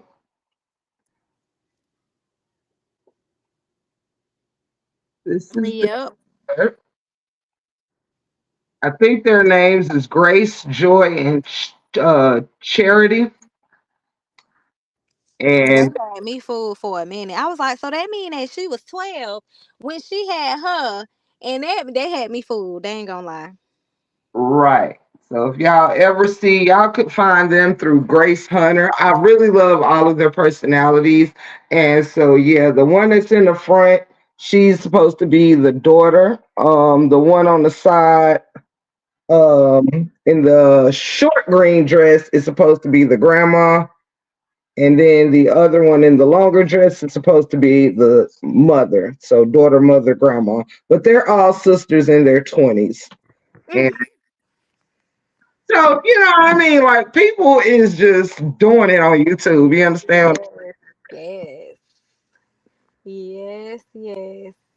You welcome, Cindy, for the recommendations. Yeah. So you guys, um, let's get the people what they want as well for those that showed up for that, you know what I'm saying? Because I'm so proud of y'all. Y'all stuck it out for an hour and a half and we got them folks over there. See how we do. But now, because I want Jasmine's opinion on some things, we gonna get into some shit with them folks over there. I'm here for it. I want Jazz's opinion on some things, and Jazz gonna give them to me. Now, y'all, um, my camera keeps freezing, so I'm gonna just cut that off for a little second, and I'll cut it back on. Um, Now, Jazz, I know you've probably seen recent events with that ugly lady over there putting up Kevin and Latruce's picture of their mother, their You deceased. know, I haven't. I'm gonna tell you something. I never watched her live. I've never watched her live. I heard Amber discuss. I heard Abinay last night. She was pissed about that. I heard her going off about it, but Yeah, I've never watched her live. Well, yeah, she put up a picture in regards to Kevin had said something about about Amora being not actually liking Brianna because Brianna reminds her of what Amora is not, and Kevin said Amora does not like her own African American heritage and features or whatever, and Amora was basically tried to turn it around, saying Kevin uh, doesn't like is trying to discredit African American women, which that was not the case. You know how Amora does. So she Yeah. went up a picture of Robert and his mother. Um Robert actually went in the chat and asked Amora to take it down, and she actually blocked Robert for the rest of the live and said she was not going to take the picture down. Mm. And she basically left the picture up and was talking about how different members of their family has strong African American features. So is he? She was like, "So are you saying you don't think your mother is beautiful?" And then compared herself to the mother, which Kevin has actually done, and said, if Moore wasn't so a gross of a person, like with her soul, then he wouldn't even think that she was ugly, like on the outer, because he said she actually reminds me a lot of my own mother. And Mm. said the same thing, that she thinks that their mom and her have some similar resemblance. And I also agree. Now, my question to you, sis, would be do you think now, even though some would say Amora did it just to prove a point, saying, "Hey, your mother has these same features that you think I'm ashamed of," even though his mother, Kevin's point of view, and his what is none of that really had nothing to do with Amora not liking Brianna because of Brianna being lighter and lighter eyes and all of this stuff. Mm. Um, do you think that Do you think that that was? What do you think about her putting that picture up? Well, first and foremost, I think it's vile and disgusting. That's number one. It's disgusting because their mother is no longer here, and the fact that they both were children. It wouldn't even matter if they were adults, but the fact that they were children when their mother passed away, like that's such a low blow. And I've heard y'all talk about how she was adopted, so maybe humanity says we get that, but maybe she don't get it because she didn't have her actual mother. But I think it's disgusting. Secondly, I don't think she likes Brianna. I don't think she likes her. And for you to act as if you're going to bat for this girl, for you to act as if you care so much about her, for you to call her your internet niece, and you would upload a picture of her daughter's grandmother, says a lot about you. Mm, And the fact that Brianna has lost her mother as well, and you lost your mother as an adult. You were a young adult, but nevertheless, you were an adult. That says a lot about her as well. right. And whether you have the same features, whether you're the same color, whether you're the same nationality, that had absolutely nothing to do with you going to dig and find a picture of their mother to upload, because you really did it to be insensitive and to be mean to them. At Yeah. this point with her, it's not even about Brianna. Brianna is a non-factor to Amora. Like, let's just call a spade a spade. Amora don't care nothing about Brianna. Brianna Right. is just a storyline for her.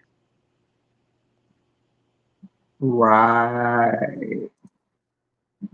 I Like, I feel like if people actually cared about her, they would tell her what she's doing is messed up. Well, what she did, because I don't know what she be doing either. I don't really hear too much about her right now, but they would have told her what she did was messed up. Like, I heard you talking about it yesterday about how the lady said he could have got his wife back because she wanted to give him another chance, right? But you know why so many people, mostly older women, that's what's baffling to me. Like, it mind boggles me that most of these women who be on her platform and who supporting her and who spew all of this hate towards that man are old enough to be her mom and her grandma. That's mind boggling to me. right. But I think it's because a lot of them have never ran across a man who would be able to put them on the type of level that he put Brianna on. It's not just about a platform. He changed her whole lifestyle. Yep. Your whole lifestyle changed because of this man. Like, you could get online, you could say he beat you, you could say he did this, you could say he did that, but you were upset and mad, and didn't walk away, but you got separated from kicking and screaming and doing the most because you knew that you effed up your blessing. You knew he was a blessing. You knew he were good to you. You knew he loved your kids. And what I don't understand is, why wouldn't you keep a cordial relationship with him? Had she kept a cordial relationship with that man, your kids could have still had a relationship with him. Who's to say that he wouldn't have gave her another chance? Mm. I don't think it would have been in his best interest, but who I'm just being honest. I don't think it would have been in the best interest of him, but it would have been in the best interest of her.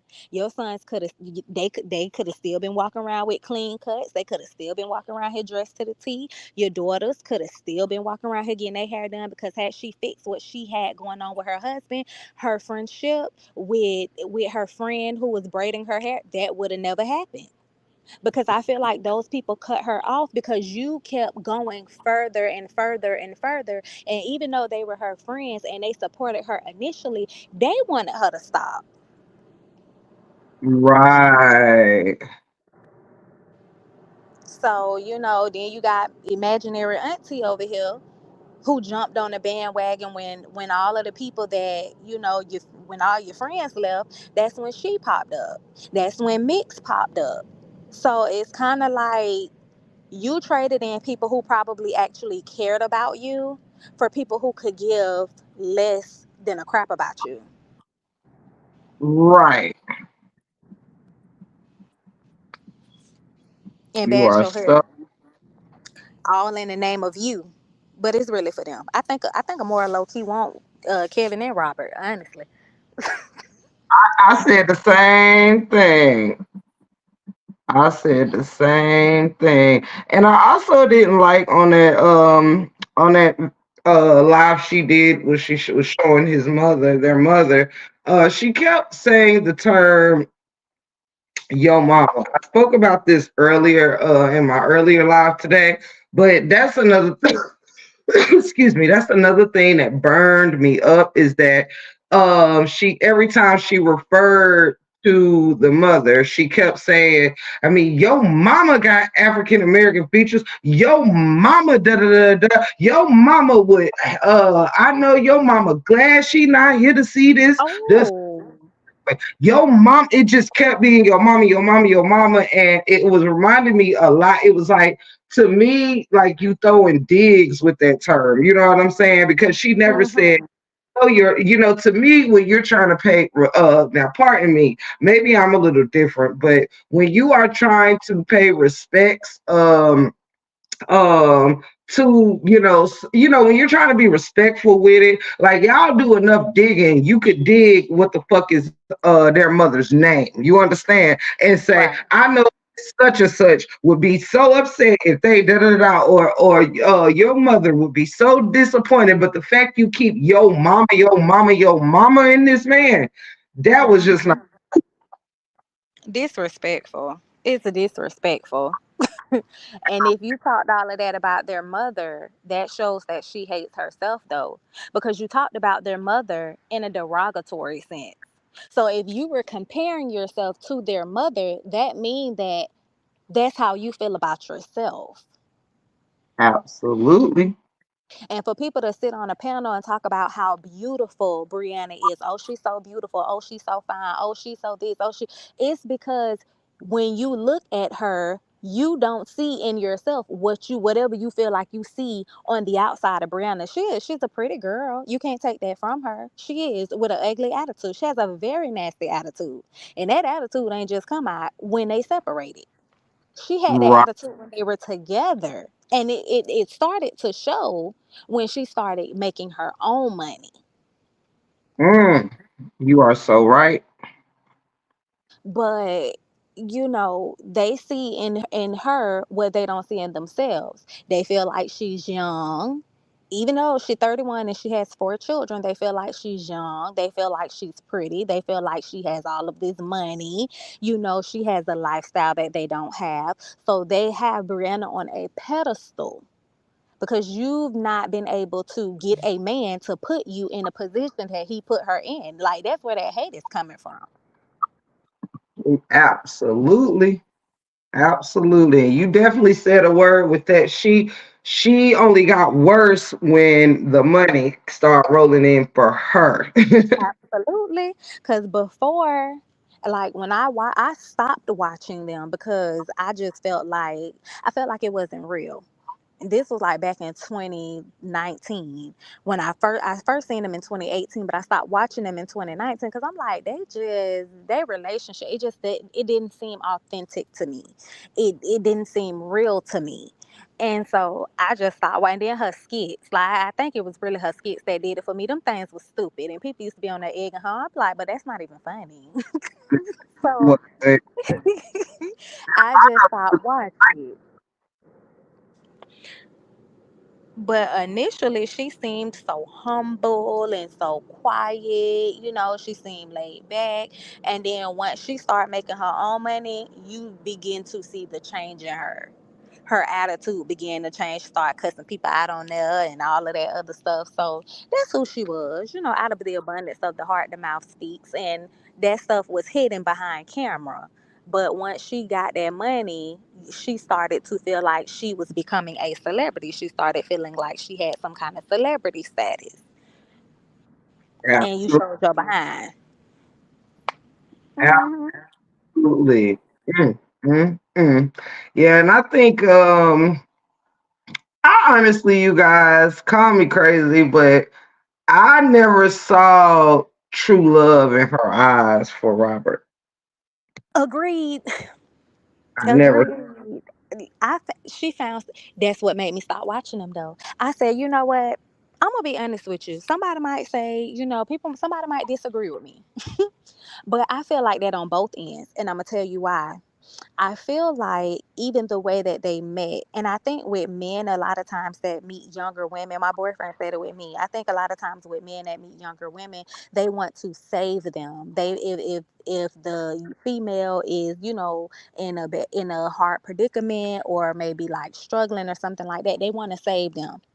And when I seen Robert and Brianna, I said, did what I'm picking up from them is she was a pretty girl, she was a pretty girl, and when he seen her in his DM asking about some business, he was not gonna go through with it because she was a pretty girl. You wanted her. He was lusting after her. Yeah. And her behind, you drove it when the story, she was like, yeah, I told my daddy I was going to the store and asked him to keep the kids real quick. She drove her behind all the way to Atlanta. You lied to your daddy. And then your daddy called you and you was all the way in Atlanta. Mm.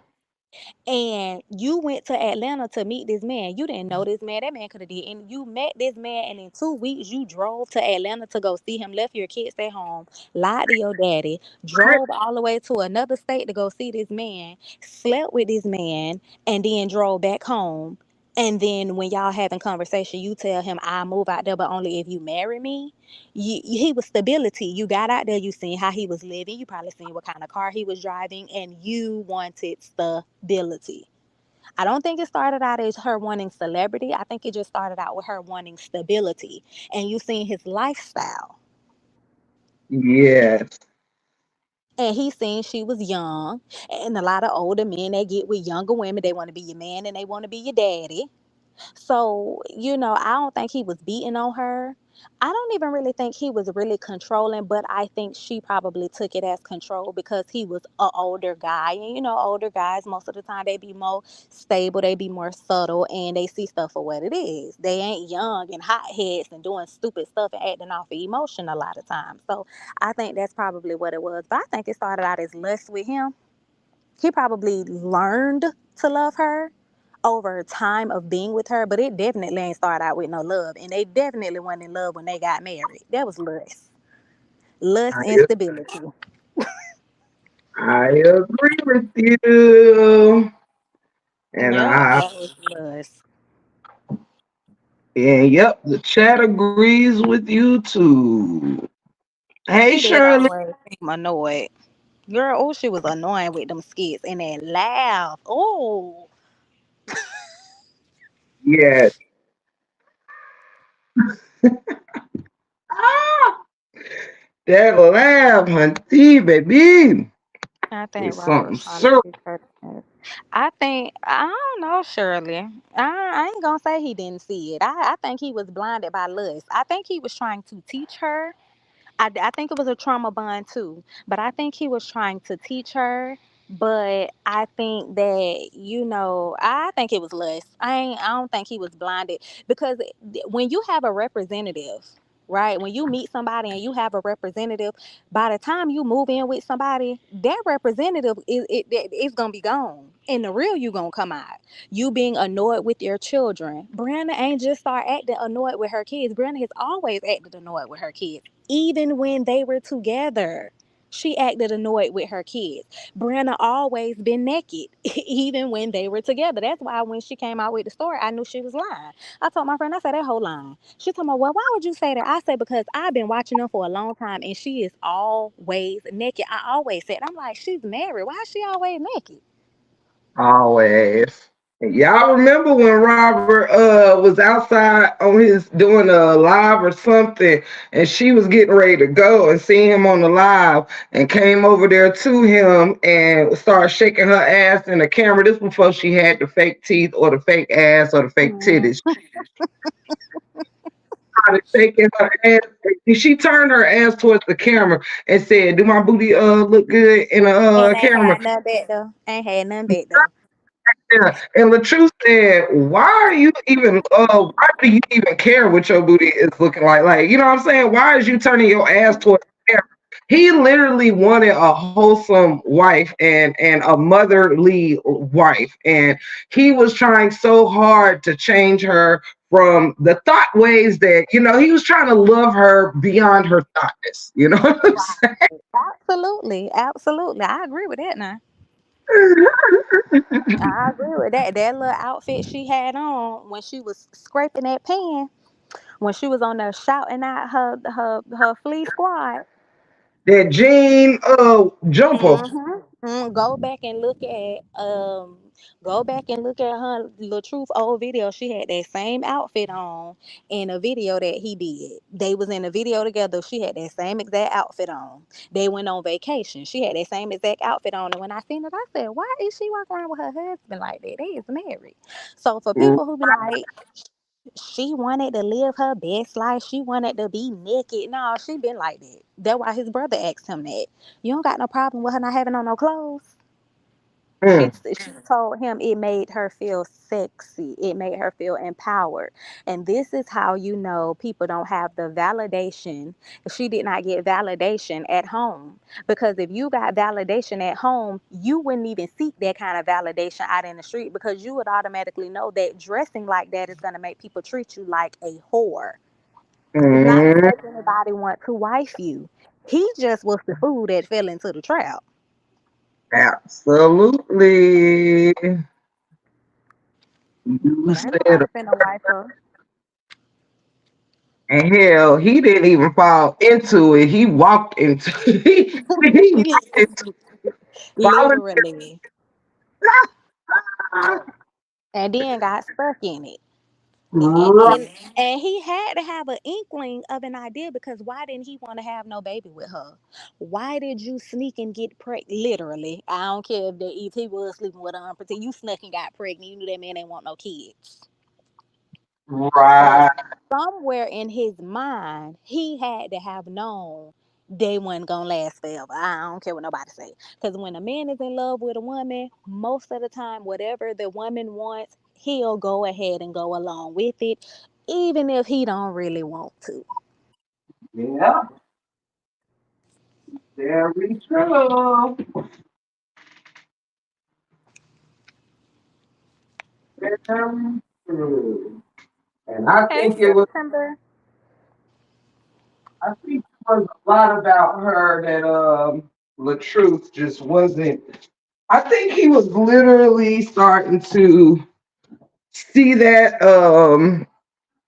hey September early on. I think he I mean not even early on, but I think by the time he really realized how fucked up she was, They were married.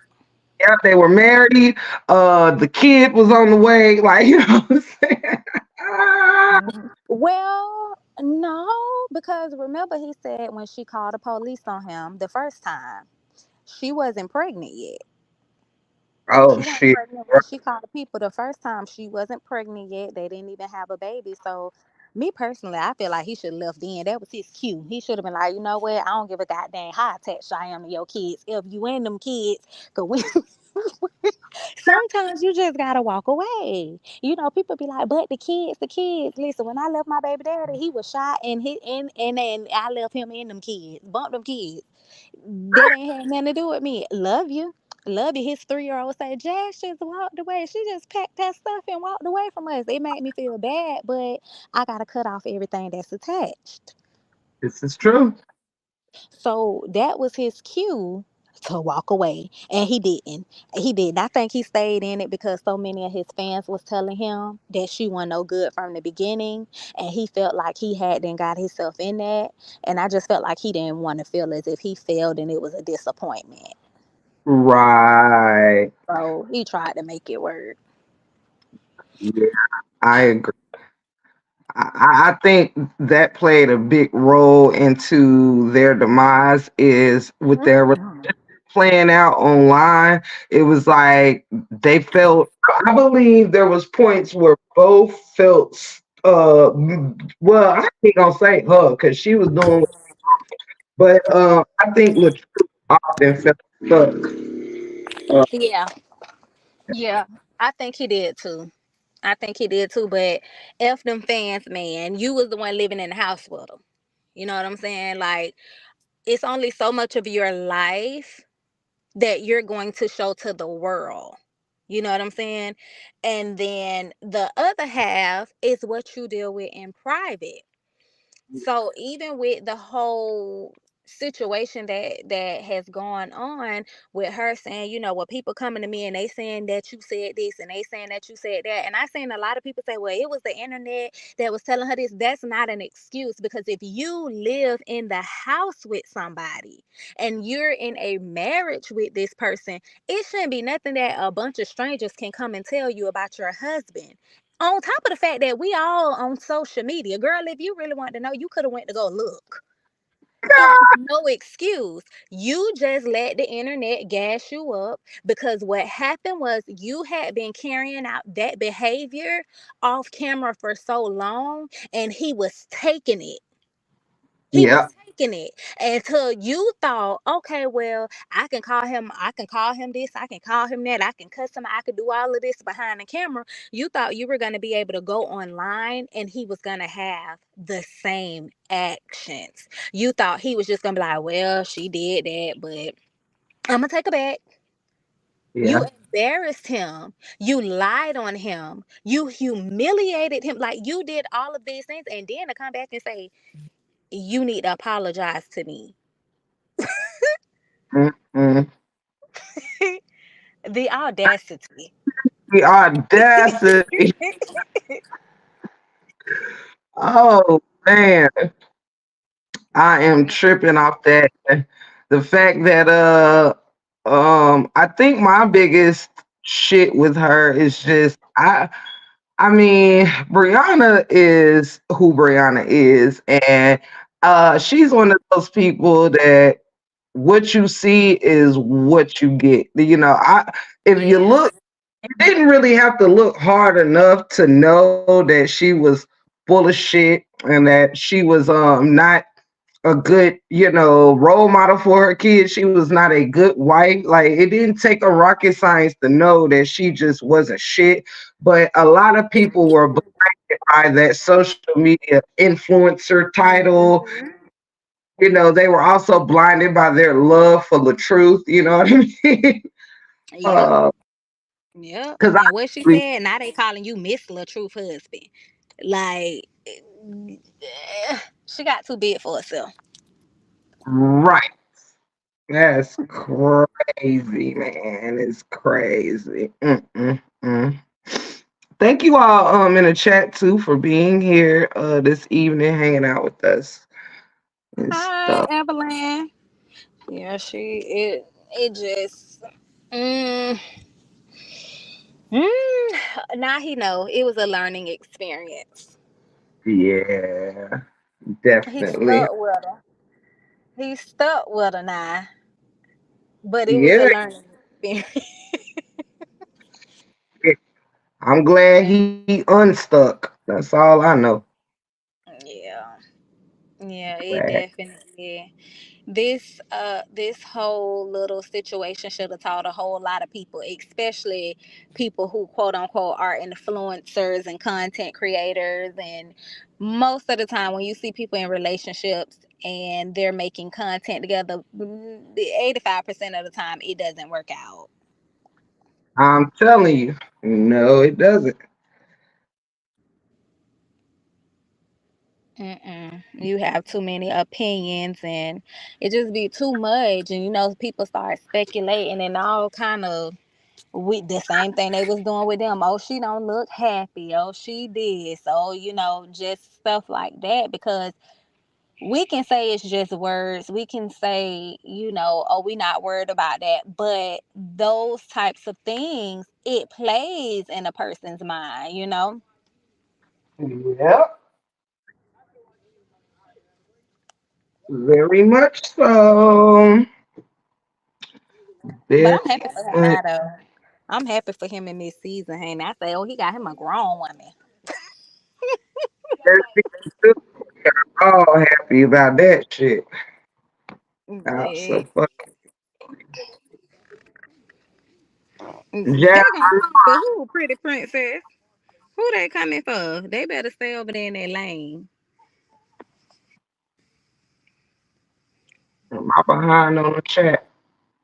Oh, there you go. Nasty Nate Nadine is gonna come for you. Come for who, child? They done had come for me, child.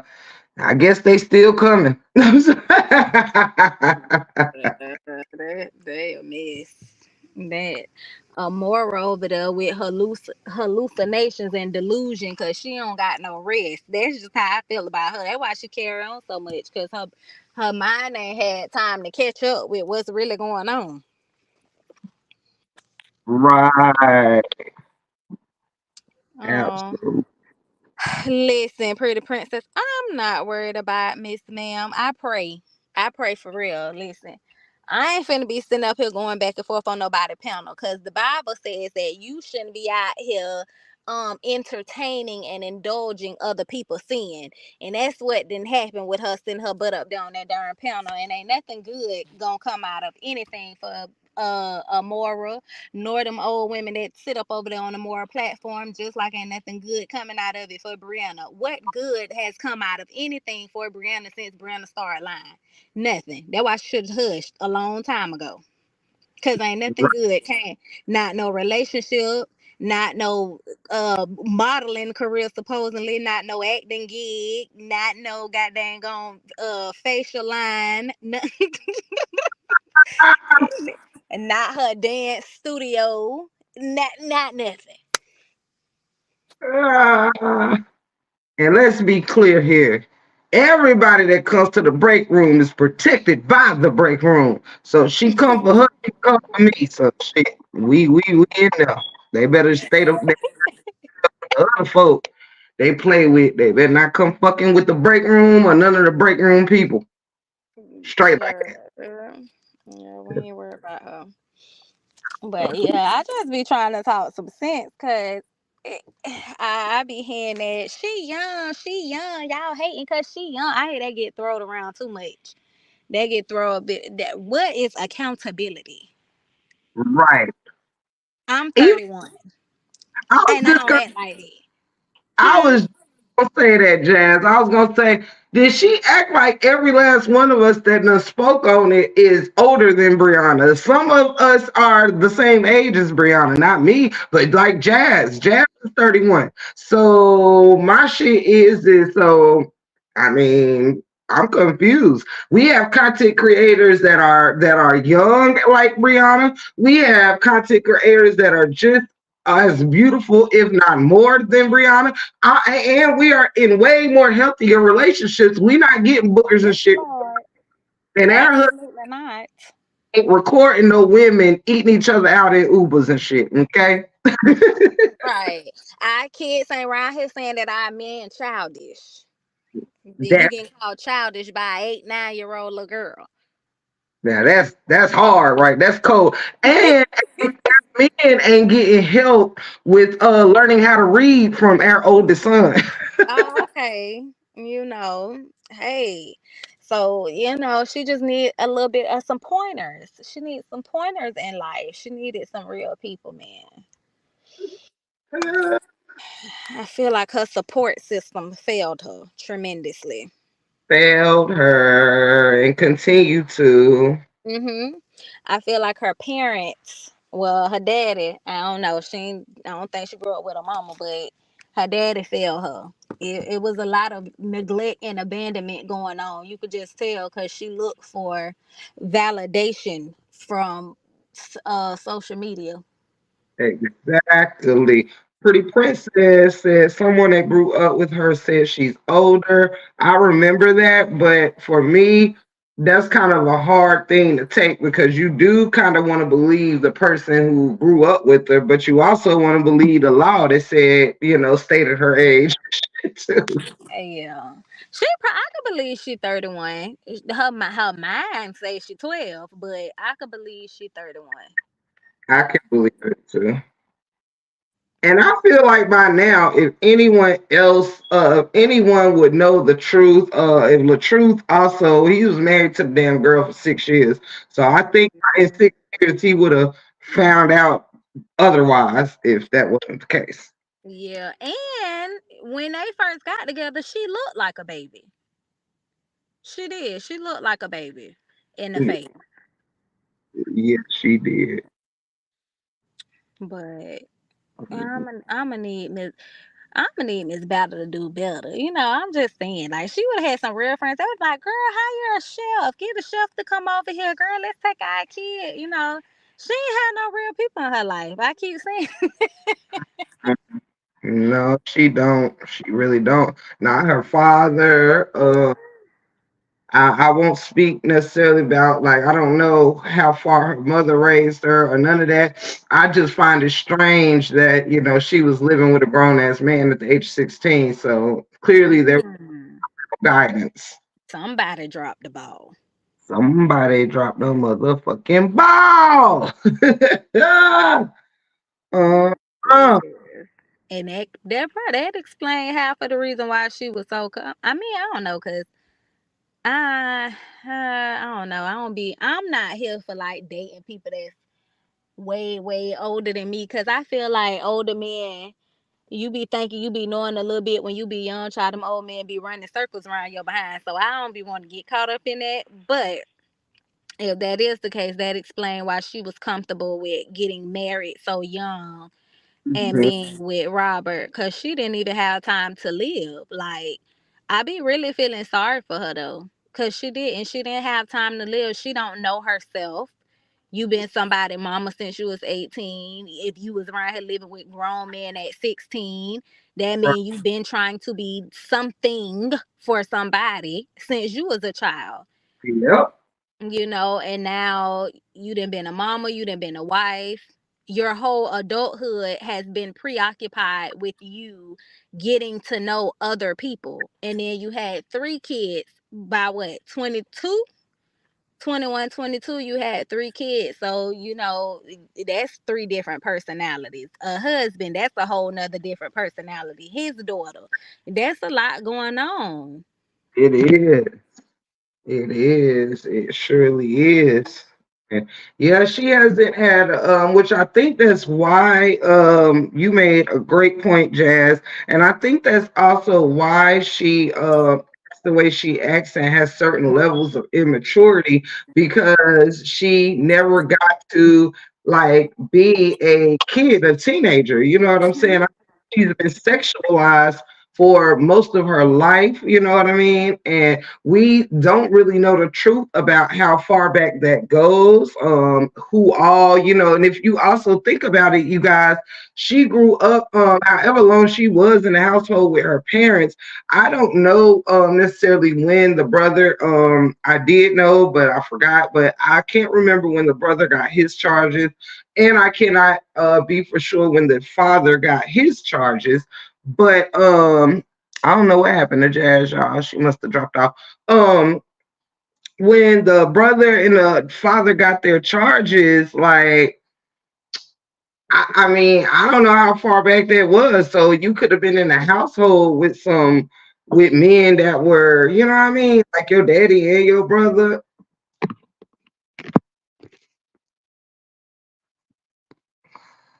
You're, my bad. I had dropped off by accident. But yeah, you're right. I think her dad and brother got a lot to do with her being sexualized and I'm not saying necessarily Absolutely. by them. I'm gonna say she was in under that influence. Absolutely. I agree.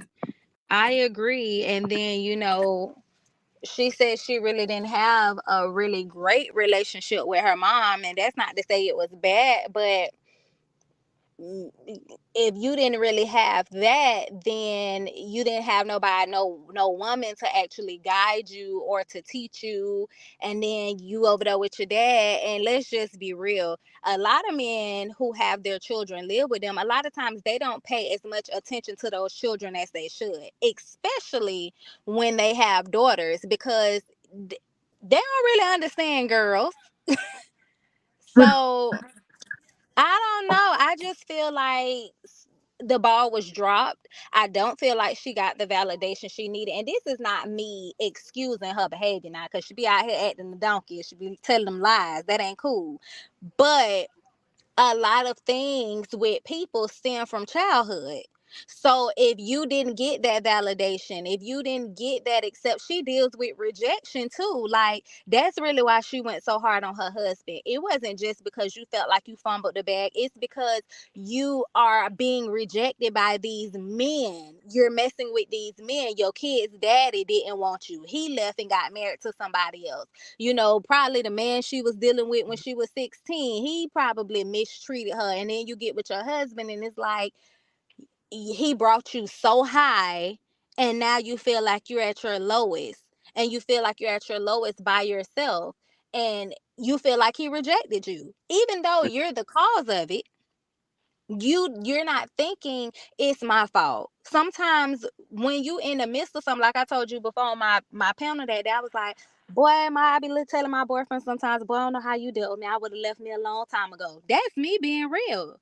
And I can say that. And me and him had a conversation a couple weeks ago, and I said, listening and seeing this whole Brianna and Robert situation play out, it made me reflect a lot on me too. You know what I'm saying? From being younger, being 22, 23, he telling me you need to get up, you need to read to Darian, you need to do this, you need to stop being on the phone. So, you on the phone all day long, you're not really doing nothing. And in my mind, I'm thinking it's not that serious. It's not that deep. I don't feel like doing that right now. And he getting up and he going to work and he paying all the bills and I'm just sitting at home all day with my boyfriend don't have no kids.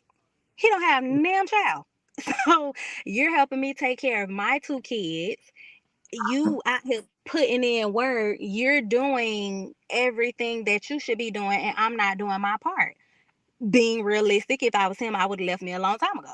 So when I see their situation, I said he gave her something she wasn't ready for. And it's not either one of their faults, but he tried to give Brianna something Brianna was not ready for. He tried to give her something she could not comprehend. She still can't comprehend it because, like I said, once again, she don't know herself. She don't have no identity. That's why it's so easy for her to meet people and try to pick up their lingo, or you want to be like this person, or you want to go hang around these celebrities. You want the big house. The more money they got, the bigger the house was, because you're trying to portray something. But it's because she don't know herself. She probably don't know what she like, what she don't like. Like, she don't know herself because you've been engulfed in everybody else, getting to know everybody else. She don't know nothing. Right, right. Pretty Princess said, no, that wasn't Pretty Princess. That was Cindy that said maybe she rushed to get married because her ex got married. That's a good point. I believe that. I believe it. I believe But it. I believe she's still in love with him too. yeah, I think, like I said it before, and I will say it again on my panel. The story she came up with being sexually abused at 8 years old. I honestly do not think that that happened at the age of 8. If it was, let me tell y'all this now. This is alleged. Everything I'm saying on this live is alleged for educational purposes. Um, throw that out there. She said she was sexually abused at the age of 8 years old, right? Now, I would wonder now, being which there is no charges history of that, it makes me wonder who exactly, because she said it was the sister's boyfriend at the time or husband or whatever. And it makes me wonder because if you have two parents in your life and you were sexually abused, why would not? Well, she claimed she didn't tell anyone, didn't tell her mother till she was 15. Now, why I'm calling cap on all of this is because Sierra said the same thing about Robert abusing her, not sexually, but abusing her. And she also said she did not tell the person she told was her sister. Now, Anna said the person she told was her mother, but neither one of these women, God rest their souls, are alive to confirm this stuff. Sierra's Oh sister yeah. is no longer here, and Brianna's mother is no longer here. Now, I have a strong feeling if you sexually at the age, I don't think it was by your sister's husband. I think it was a little closer into your household. Just my thoughts and theory. And maybe y'all had the person who actually sexually abused you under protection. Maybe you were trying to protect it, so you put it on your sister's boyfriend. Or maybe you did have sex with your sister's boyfriend, but it was at the age of 15, and you thought it was going to make him leave her. You was probably trying to trap him with the baby. Who fucking knows? But think he R you, raped you. I think you gave up the pussy to try to get that man over to you, and he stayed with the sister, and then you decided to make up that story that he took it. I don't think he took it. It's possible. I could believe that because she got most of the information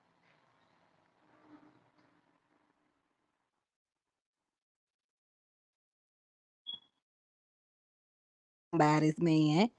I believe them kids' daddy was somebody else's man. And if he wasn't when you got the first one, by the time she had the third one, he definitely was somebody else's man because they said he was married when the daughter was born. Yep. So that would still make her, you know, Sideline hoe.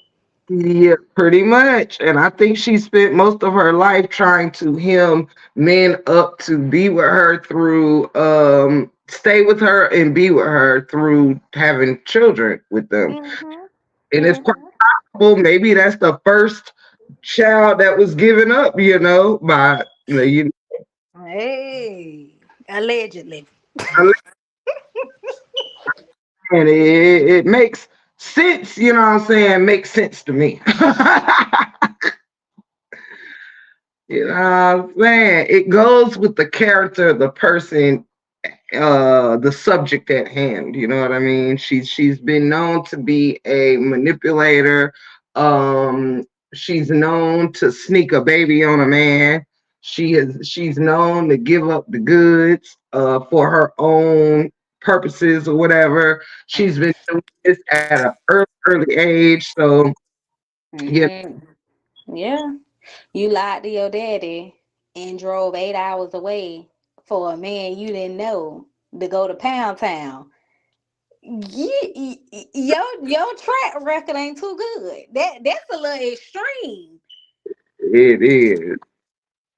It is. And then to have been sexualized, RAPED'd, or physically abused, or all these different things from different men before you get to RH, you would think when you'd have had the dog sicked on you, the guns pulled out on you, our first baby daddy, you got RAPED'd by the sister husband supposedly, but you just quick to run right into another relationship with LaTruth and get married within 3 months of meeting and go see him within what how long was it, Jazz, between the DM? Like 2 weeks.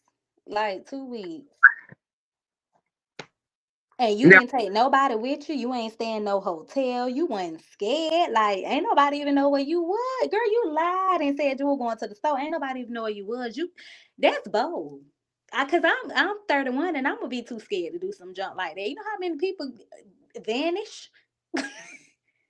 man. Mm, mm, mm. Pretty Princess says, indecent liberties with the child, second degree rape crimes against nature, assault and battery. Hold up. Rape crimes against nature. I want to know what that means because I seen them charges too. Pretty princess, what is that? Somebody gotta let me know what that is. Is that fucking a tree? I'm No, for real. Like, what is it? gonna look that up. If anybody know what indecent liberty excuse me, she said indecent liberties with the child, second degree rape crimes against nature. How the hell do you rape nature? I'm gonna have to look that up. That's battery, misdemeanor, larceny, and some other charges. That was in 1992. I think that was the year Lionia was born. Yep, it was the year I was born. Wow. Now I hope that ain't how long you got here. I hope not. She was born 2 months later. What? She was born a month, 2 months later, and then she ended up living with him. I wouldn't have trusted him with my child. Right. That's crazy. He wasn't even supposed to be around no kids. And Right. without Well, he being shouldn't be monitored. around none now. Wow. I gotta look up rape crimes with nature. Me Rape too, crime cause that's interesting. What can you do to nature? Was it an animal? Like was your what was it? oh this says what are some examples of a crime against nature? It says the inserting by a male of his sexual organ into the mouth or anus of another male or female. Um, Mm. the receiving by a male or female. of the sexual organ of a male into his or her mouth or anus. So basically is, doing it to somebody in the booty or in the mouth Mm. by force. Oh wow. Interesting. So oral sex and booty sex is prime. I guess you know what, you guys, what makes a little bit of sense with that is because um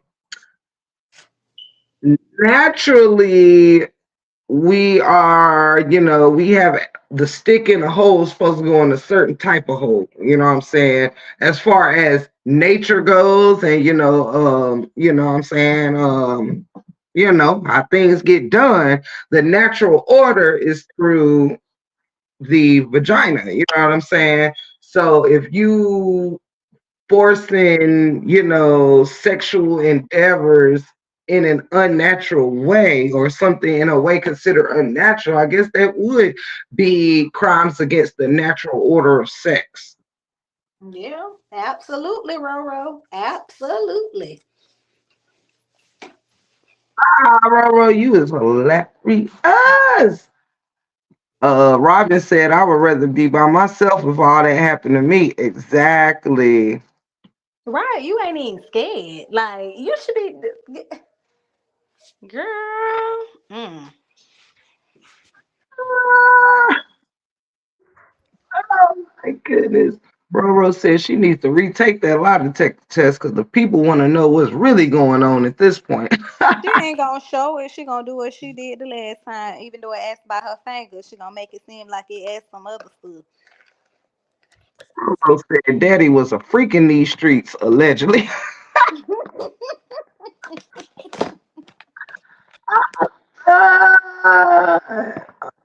Right, and how she know he dead alone legs, apparently.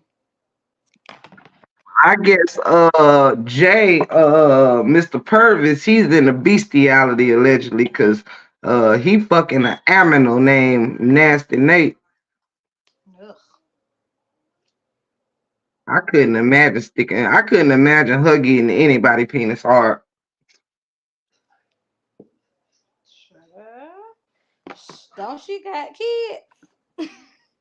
Girl, yeah. Mm, mm, mm. Girl, yes. Mm-mm. If anybody wants to come up, join the chat, let me know. I will drop the link. Matter of fact, I will get and drop the link. Um, Also, I don't know exactly how much time Jazz had tonight. I know we've kept you for like 2.5 hours. Listen, Um, I'm about to get off because I gotta relax my hair. I'm gonna probably make a video Saturday doing my hair, and I'm supposed to be studying for this darn cosmetology test. that's what I'm talking about. Women doing big things, big things, big things. And I would love to before you go, just thank you so very much for coming joining the panel today. You guys that's listening, me and Jazz are gonna try to make this our Thursday thing at 7 o'clock on Thursdays. The time may vary depending on our schedules. Right now, I'm pretty good with 7. I'm If good with 7. I get off at 5 and I work from home. Oh, that's what's up. So y'all, we gonna try to do this every Thursday, me and her. Make sure you check her page out, Jasmine Dickey. She has wonderful content, very uplifting content. And please make sure you go subscribe, show some love, and let's encourage Jazz to go live more over there. We want to see more from her. We want to hear more from her. And thank you so very, very much, sis, for coming up here and hosting with me tonight. Thank you. We had a good time, and I feel like even though we talked about that, it was very informative. Yes. It I was think very we had a really great live today. we did, and I'm probably gonna go back and rewatch it. I always do the same. Me and my husband, I always watch them over. Thank you so very much, Jazz. Thank you for having me. I really enjoyed you guys, and I enjoyed our time, Tiff. Me. Thank you, Shelly. Yep. But I'm gonna go put this thing in my hair because I'm gonna try to study real quick. And I will see you in these YouTube streets, and I will be back on here on Thursday. Sounds good. Love you, girl. Love you too. Talk to you later. See y'all later. Bye, babe. Bye.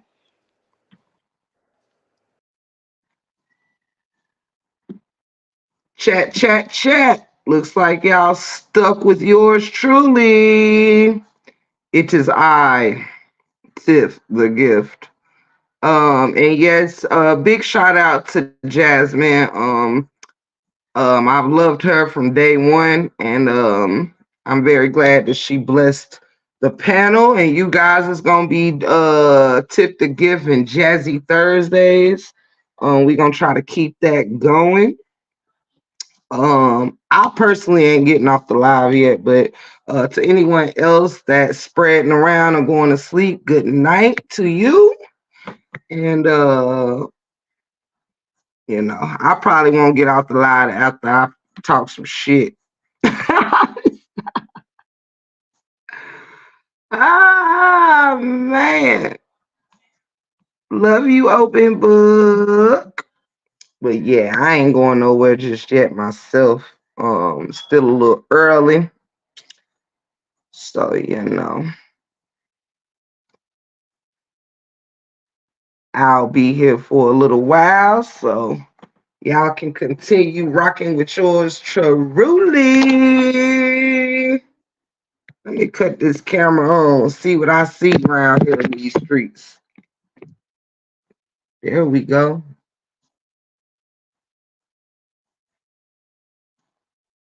He down there playing that music on me, y'all.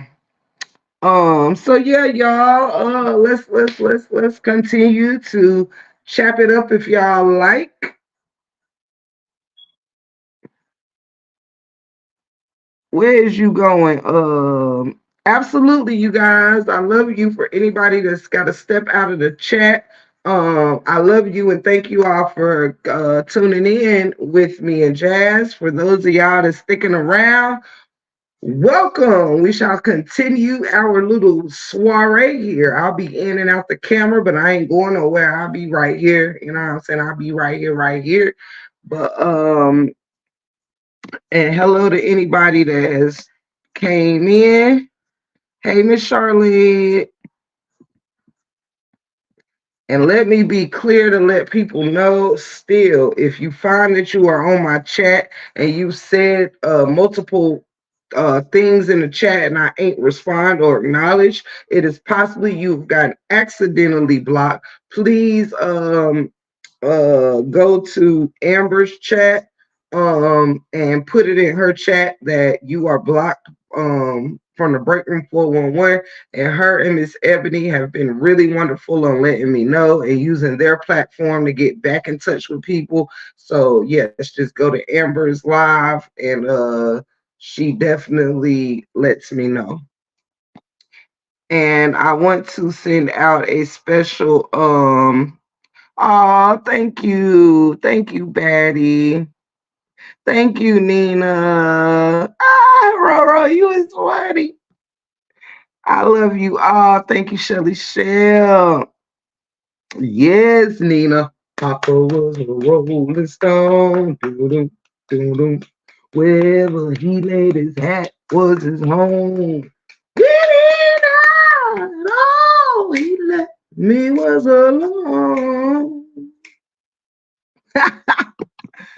Oh my goodness, you was so right. You was so right. And as I said, as my break room night continues, if anybody want to come up at any time, my floor and my door is open. You are more than welcome to come on over. Thank you, open book. Troubles don't last always. You know what I mean? Troubles don't last always. If anybody can pull me back, it's this motherfucker right here.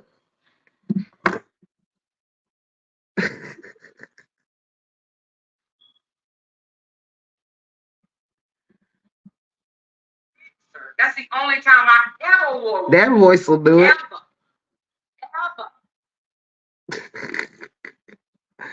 I can't stand that lady, y'all. I promise you that. I cannot.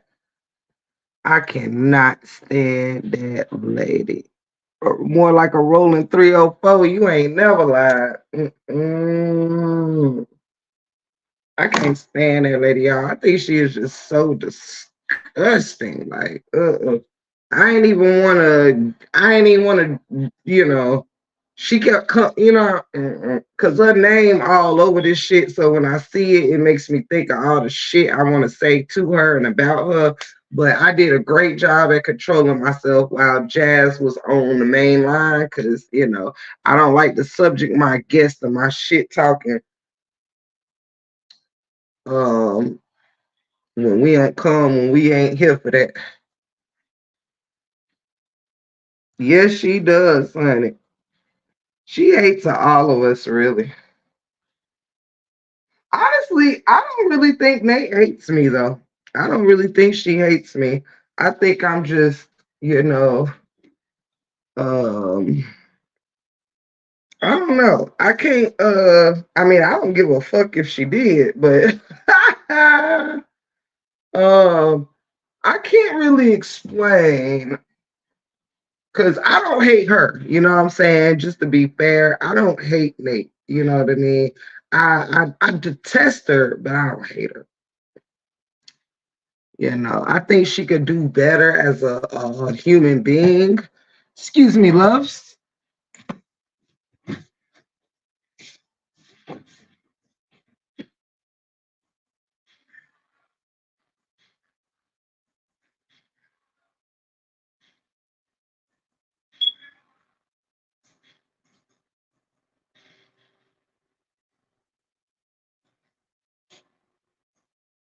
Husband, love you.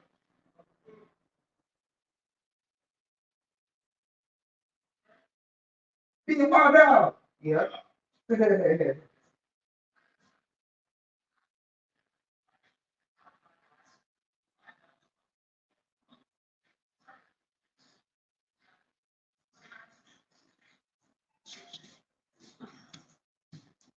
Sorry, guys. Yeah.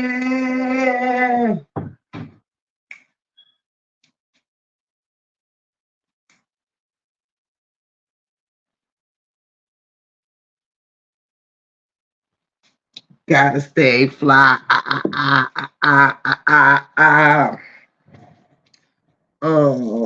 think she would be good at big animal trainer, baby lions.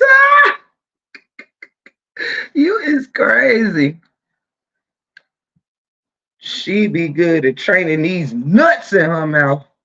Motherfucker. Possum head motherfucker.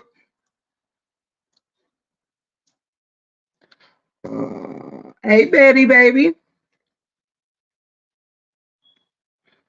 I know, right? Pretty princess. Roll. Yeah, that bitch couldn't get under my skin if a fucking doctor put her in a damn valve and shot her through this motherfucker. She couldn't get under my skin, child. Honey. Mm-mm. Nate couldn't get under my skin. She turned her damn self into a dust mite and crawled up under there herself, honey. She would still find herself sitting on top of my motherfucking skin. Nate couldn't get no stop. Ah, shit. Nate couldn't get in under my skin if her name was Vane. You understand, honey? But get somebody else to do it. What's happening, fam? What's happening, fam? Child, I could tell you in many ways Nate couldn't get under my skin, child. Nate couldn't get up under my skin if her name was under the skin. You understand what I'm saying? If her mama named her Skin Under, she couldn't get under my skin. Child. No, no, she couldn't ruffle my feathers if I was a whole peacock out this motherfucker, honey. She couldn't ruffle my feathers, honey. If I was a swan like motherfucker, she couldn't ruffle my fucking feathers, honey. Like, no, buddy.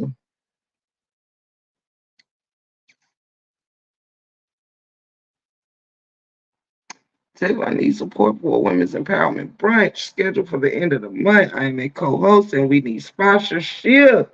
Well, let me know what it is you need me to do.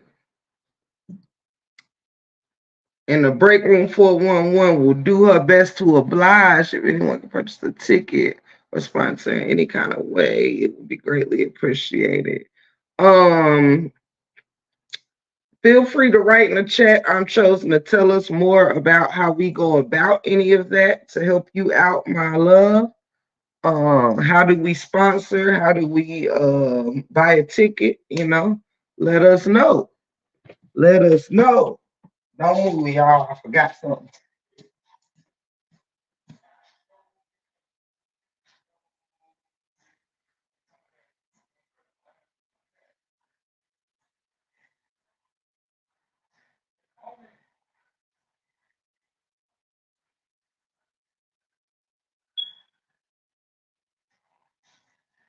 Hey, Paul and NJG, what we don't love. I was rapping the song. And we got to stay fly.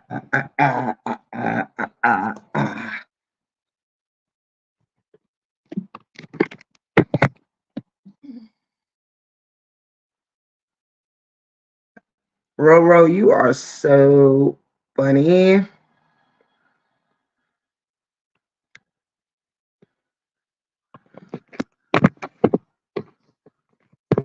The link is dropped for anybody that want to come up and hang out with your girl or got something to say. I love you, pretty princess, and thank you for coming in and hanging out with us with your pretty self. And don't be no stranger to the break room family, as you are break room family. Hearts around your head, pretty princess.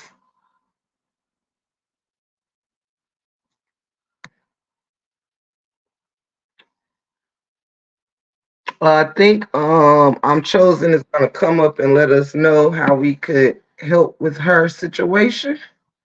And y'all can help with mine with my shits up there. Big Stacks 1983.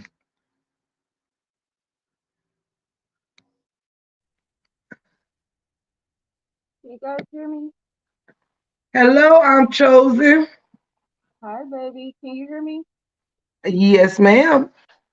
Yay! I've never done this before. Okay, I'm gonna minimize this screen and see if I can pull up the information. Can you still hear me? We hear you just fine, baby. Okay, so it's called, well, it's the Women's Empowerment Brunch, and it's actually being thrown by a good friend of mine, and she does these events with just women to empower women and build a community and a network. And I can't read the chat right now, so what I wanted to do was come up here and just read um, some information. So we have actually been looking for sponsorship with like hotel stays, just to give women like prizes for a hotel stay. We actually had to pay for an event space, and we're just trying to kind of get all the fees covered that we have been pouring into so far. So Hmm. basically, the Women's Empowerment Brunch, we will use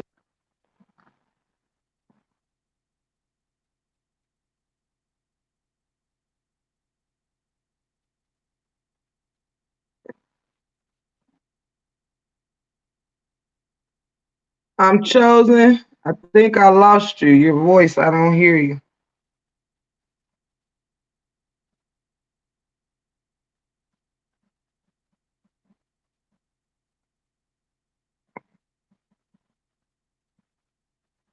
I'm chosen. Are you there? Can anybody else hear I'm chosen, or is it just me that cannot hear her? Can you hear me now? I hear you a little bit. For some reason, I can hardly hear you. Let me see if I can figure this out. I hear you now. Can you hear I can barely hear you. So as long as you can hear me, I can me? Yeah, just read the part that I was reading. Let me see if I can get back to it. Okay. Can you still hear me? I can hear you. Okay.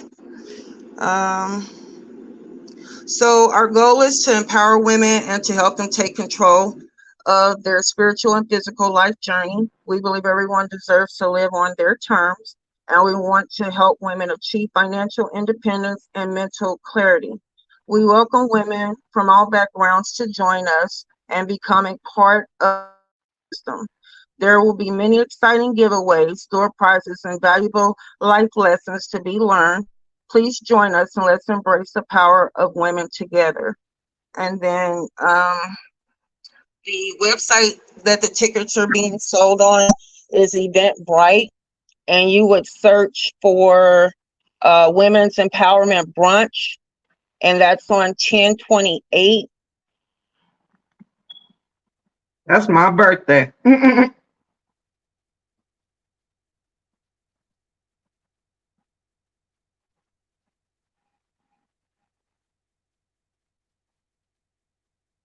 Not quite sure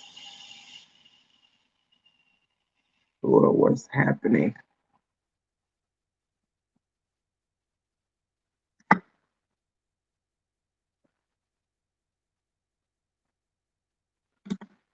Can y'all hear me?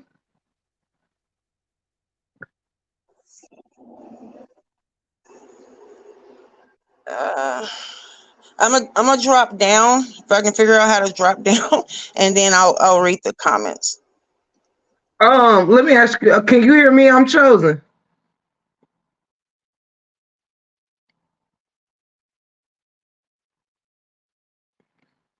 Okay, y'all can hear me. Mob type media was happening. I don't know if I ever saw your name in here, but welcome to the chat, you guys. I don't know if you guys heard. I had wanted a shot of this. Like you read my motherfucking mind. My motherfucking job. How'd you do that? My job. Oh, I love you so much. Food is excellent. I'm glad, babe. You guys, I'm chosen was saying that the event is called Women's Empowerment Brunch. You can get the tickets off of Eventbrite. Let me take this off the camera real quick. Hold on, guys. Huh? I'll be downstairs and waiting on a couple phone calls to see if food is excellent. It was pretty tasty. Food is excellent. And I'll let you know if I do leave out. Okay. I love you. If you get bored and want to come up, let me know. Um, Sorry, y'all. I don't know if the screen is just freezing on its own or if I am freezing and you can't hear my voice. So I try to stop talking when I see the screen stop.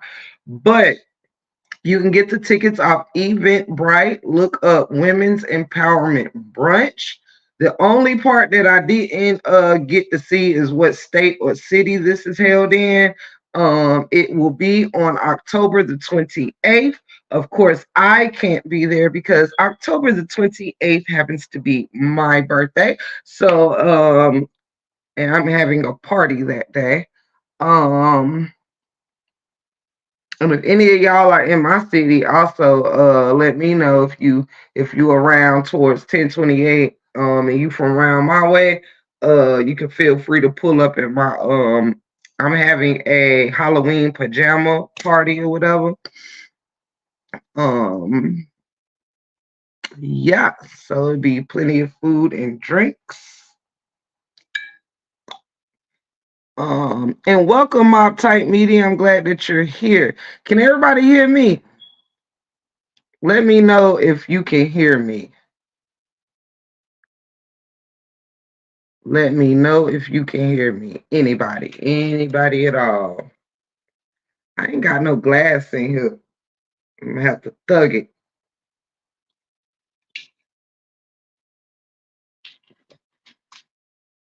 Can y'all not hear me? Can you see me?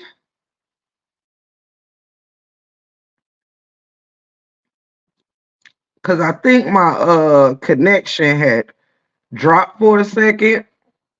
So I'm gonna catch back up with it. Just let me know if you can see me and if you can hear me.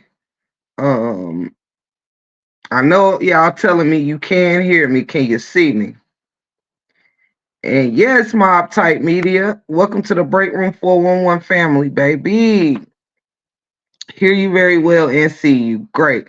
If at any moment, y'all, now I know the camera be tricky sometimes, but as long as you guys just let me know if you get the way you can't hear me, because I don't like to waste my shit talking, and y'all know I'm gonna get to talking some shit at some point or another. Now, damn it, that's just where it's at in the break room this week. Um, okay, great. So yes, if I'm chosen, could you write in the chat like what state or like the city and state that this women's empowerment is happening at, so I could say it out loud if you would like, and that'll give people some idea of which way they can go. Y'all know if you round my way, um, you are more than welcome to my birthday shindig as well. Y'all know I'm over here in North Cackalack, Independence, Missouri. Good night. Let me see if I can get some sponsorship, girl. Good Lord, Missouri. Is it online or in person?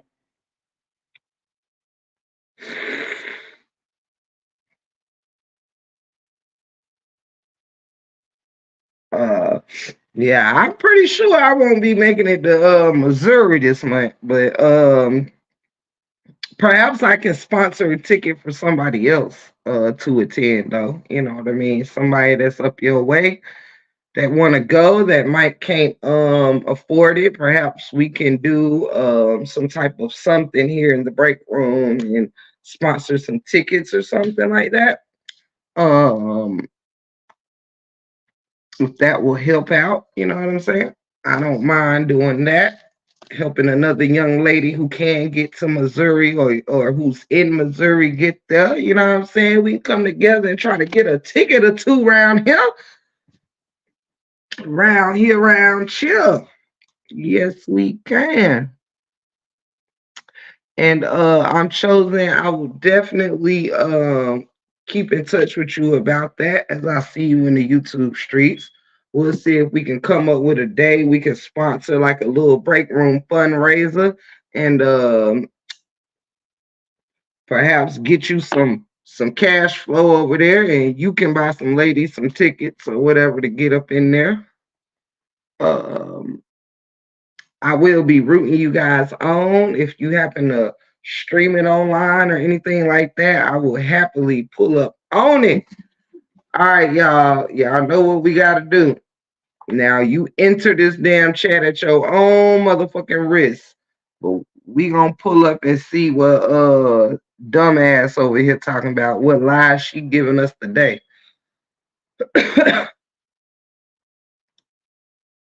And yes, I know. I said I'm moving off this shit, and then every time I say it, she pissed me off. Okay, I'm chosen. Don't let me forget now. You have my permission to keep it on my mind. Like keep it on my mind because I know we're in the month of October. So yes, just keep it on my mind over the couple next few days or whatever, and I will set up a day that we can maybe dedicate a day to you on a break room and just send you the cash app so you can help your ladies out in Missouri. Cause girl, I ain't nowhere near Missouri. Child, I don't even know where the hell Missouri is from me. Because they want it to be an issue. They want it to be a problem. All right, let's check in on this hole right here. This hole over there. You right about that, virtual girl. And I can also get to blocking some people. And that's something that we probably need to start looking at too. Why does this person always, I can get to blocking some motherfuckers over there. Assume it's this way or that way, when that's not even, that's not even what I meant. But they didn't even ask me what I meant. They just went on. Lack of basic communication skills, or just said and thought whatever they wanted to thought. They gathered their own damn conclusion without asking no freaking questions. Thank you, Sandra. Let's back it up a little bit, see what the whole talking about. Sometimes we have to chop it up today. Shirley Tinsley, I usually don't disclose that information because them hoes over there, I don't like making their job easy for them. But I'll tell you where I am without telling you where I am.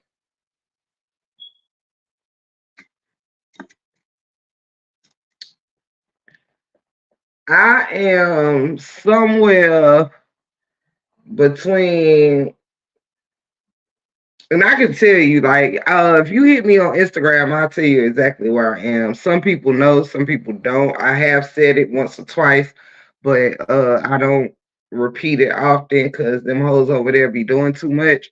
But I'm about an hour away from, I'm about an hour and 10 minutes away from Charlotte is where I am. I'm close to Raleigh. I'm close to Charlotte. I'm 45 minutes from Raleigh. I'm an hour from Charlotte.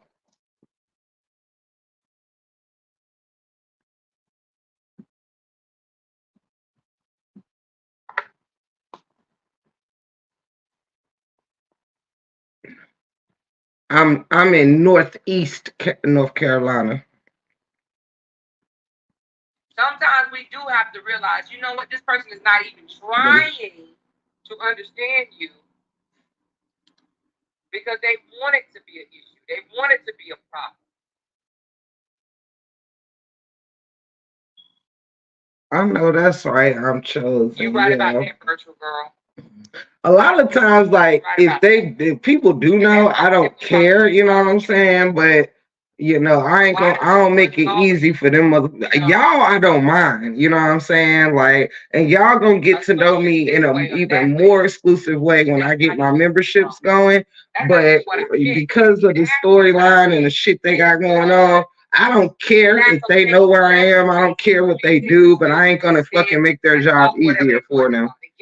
They can kiss my ass is what they can do over there. Without asking no freaking questions. I ain't hard to find now. I just ain't gonna help your ass find me. You know what I'm saying? I ain't hard to find. I ain't hiding from. She said I finally feel a part of the family. Thank you. But yeah, so I'm chosen. If you hit me up on Instagram and I would love to talk with you. You know what I'm saying? We can hit me up on Instagram. The link is on my community board, and that's where I talk in private messages at. I had you around when I was becoming a young woman, young mom, or a woman, period.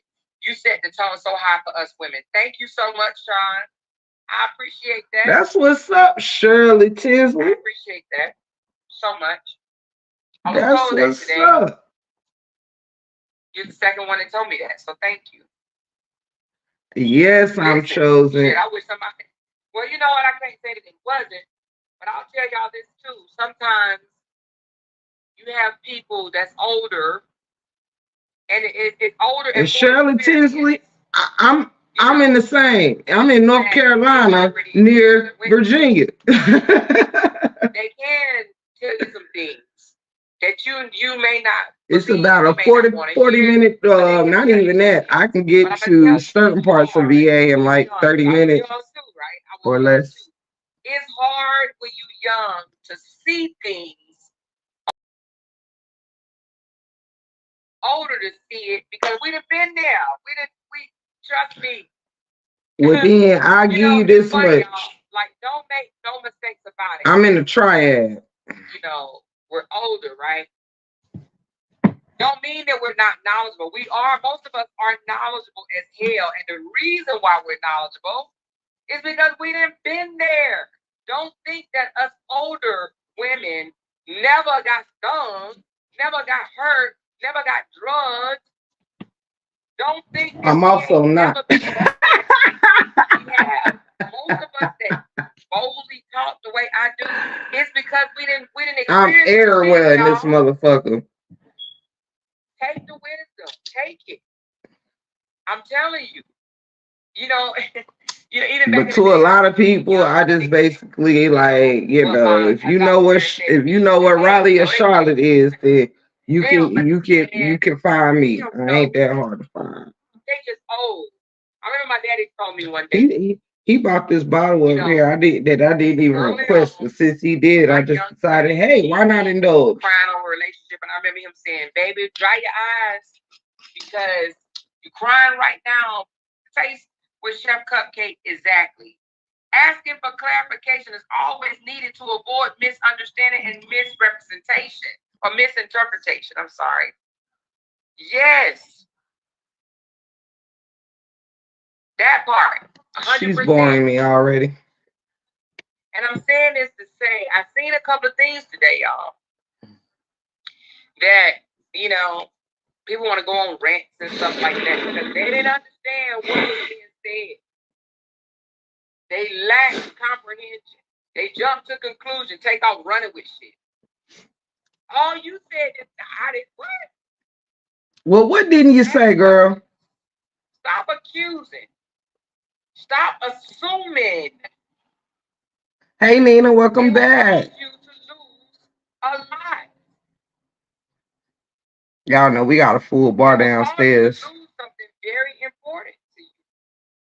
That means something to you. He ain't pour me a cup, y'all. He brought me a whole damn bottle. That's true. Absolutely. Bitch, you said what you said. Some people don't ask for clarification because they are determined to misunderstand you based on how they feel about you. That is y'all. Yes. You are so right. That is y'all over there. Understand you. You're right.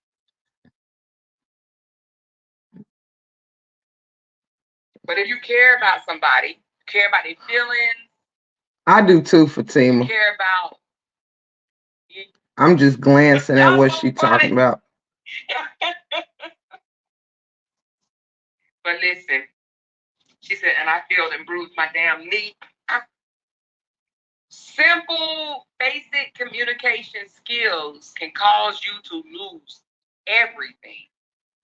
And when I mean everything, I mean communication skills, having the basic communication skills can cause you to lose. I like respect, that I'm chosen. Right? Integrity. It can cause you to lose love, relationships, marriage,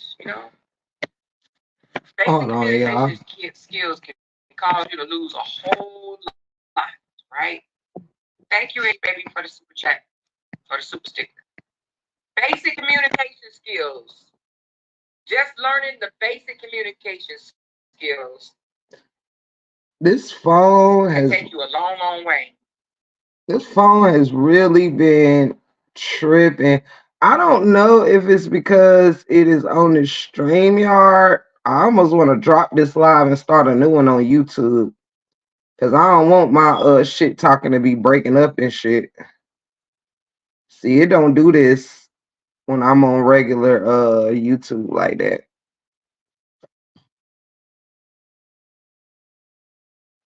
I'm done. Robert Earl needs to practice what she preach. Yeah, I may start a new live. Also because I want this live to stay in its dedication to me and Jasmine Dickey situation.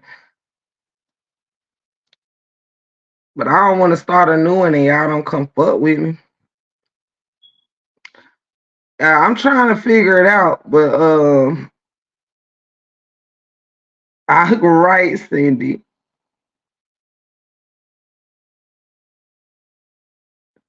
She crazy as hell. Cause when I get to talking shit about her ass, I don't want my camera to be freezing. It's not breaking up, Betty. Cause it's breaking up on my end. I mean, my camera keeps stopping and starting. I agree. Do y'all mind if I start the live over on YouTube instead of StreamYard? Thank you, Robin. Thank you, I'm chosen. Thank you. Cause I would like to restart it because I know my husband is about to step out and make some runs, so I ain't got nothing but some time anyway. Okay, good. Well, I am going to restart the live then, you guys. For anybody, right, it keeps doing shit. So I'm going to pee real quick and restart the live. So I'll see y'all in less than 5. You feel me? I love y'all. I ain't gonna say good. Well, anybody that can't return, I'll say good night now to you guys. But anybody that wanna continue hanging out and see what this whole asshole up to so we can talk ass shit. That's what we gonna do. So I'm gonna restart this live for anyone that can't come back. I love you and I thank you for spending this time with me. But yeah, I want to roll. You know what I'm saying? I got my blunt roll, my drink sitting here. You know what I'm saying? I don't want to be dealing with this shit keep freezing. So I will see you guys in the new live that I'm about to start on regular YouTube instead of StreamYard. Love you. See you in just a few minutes.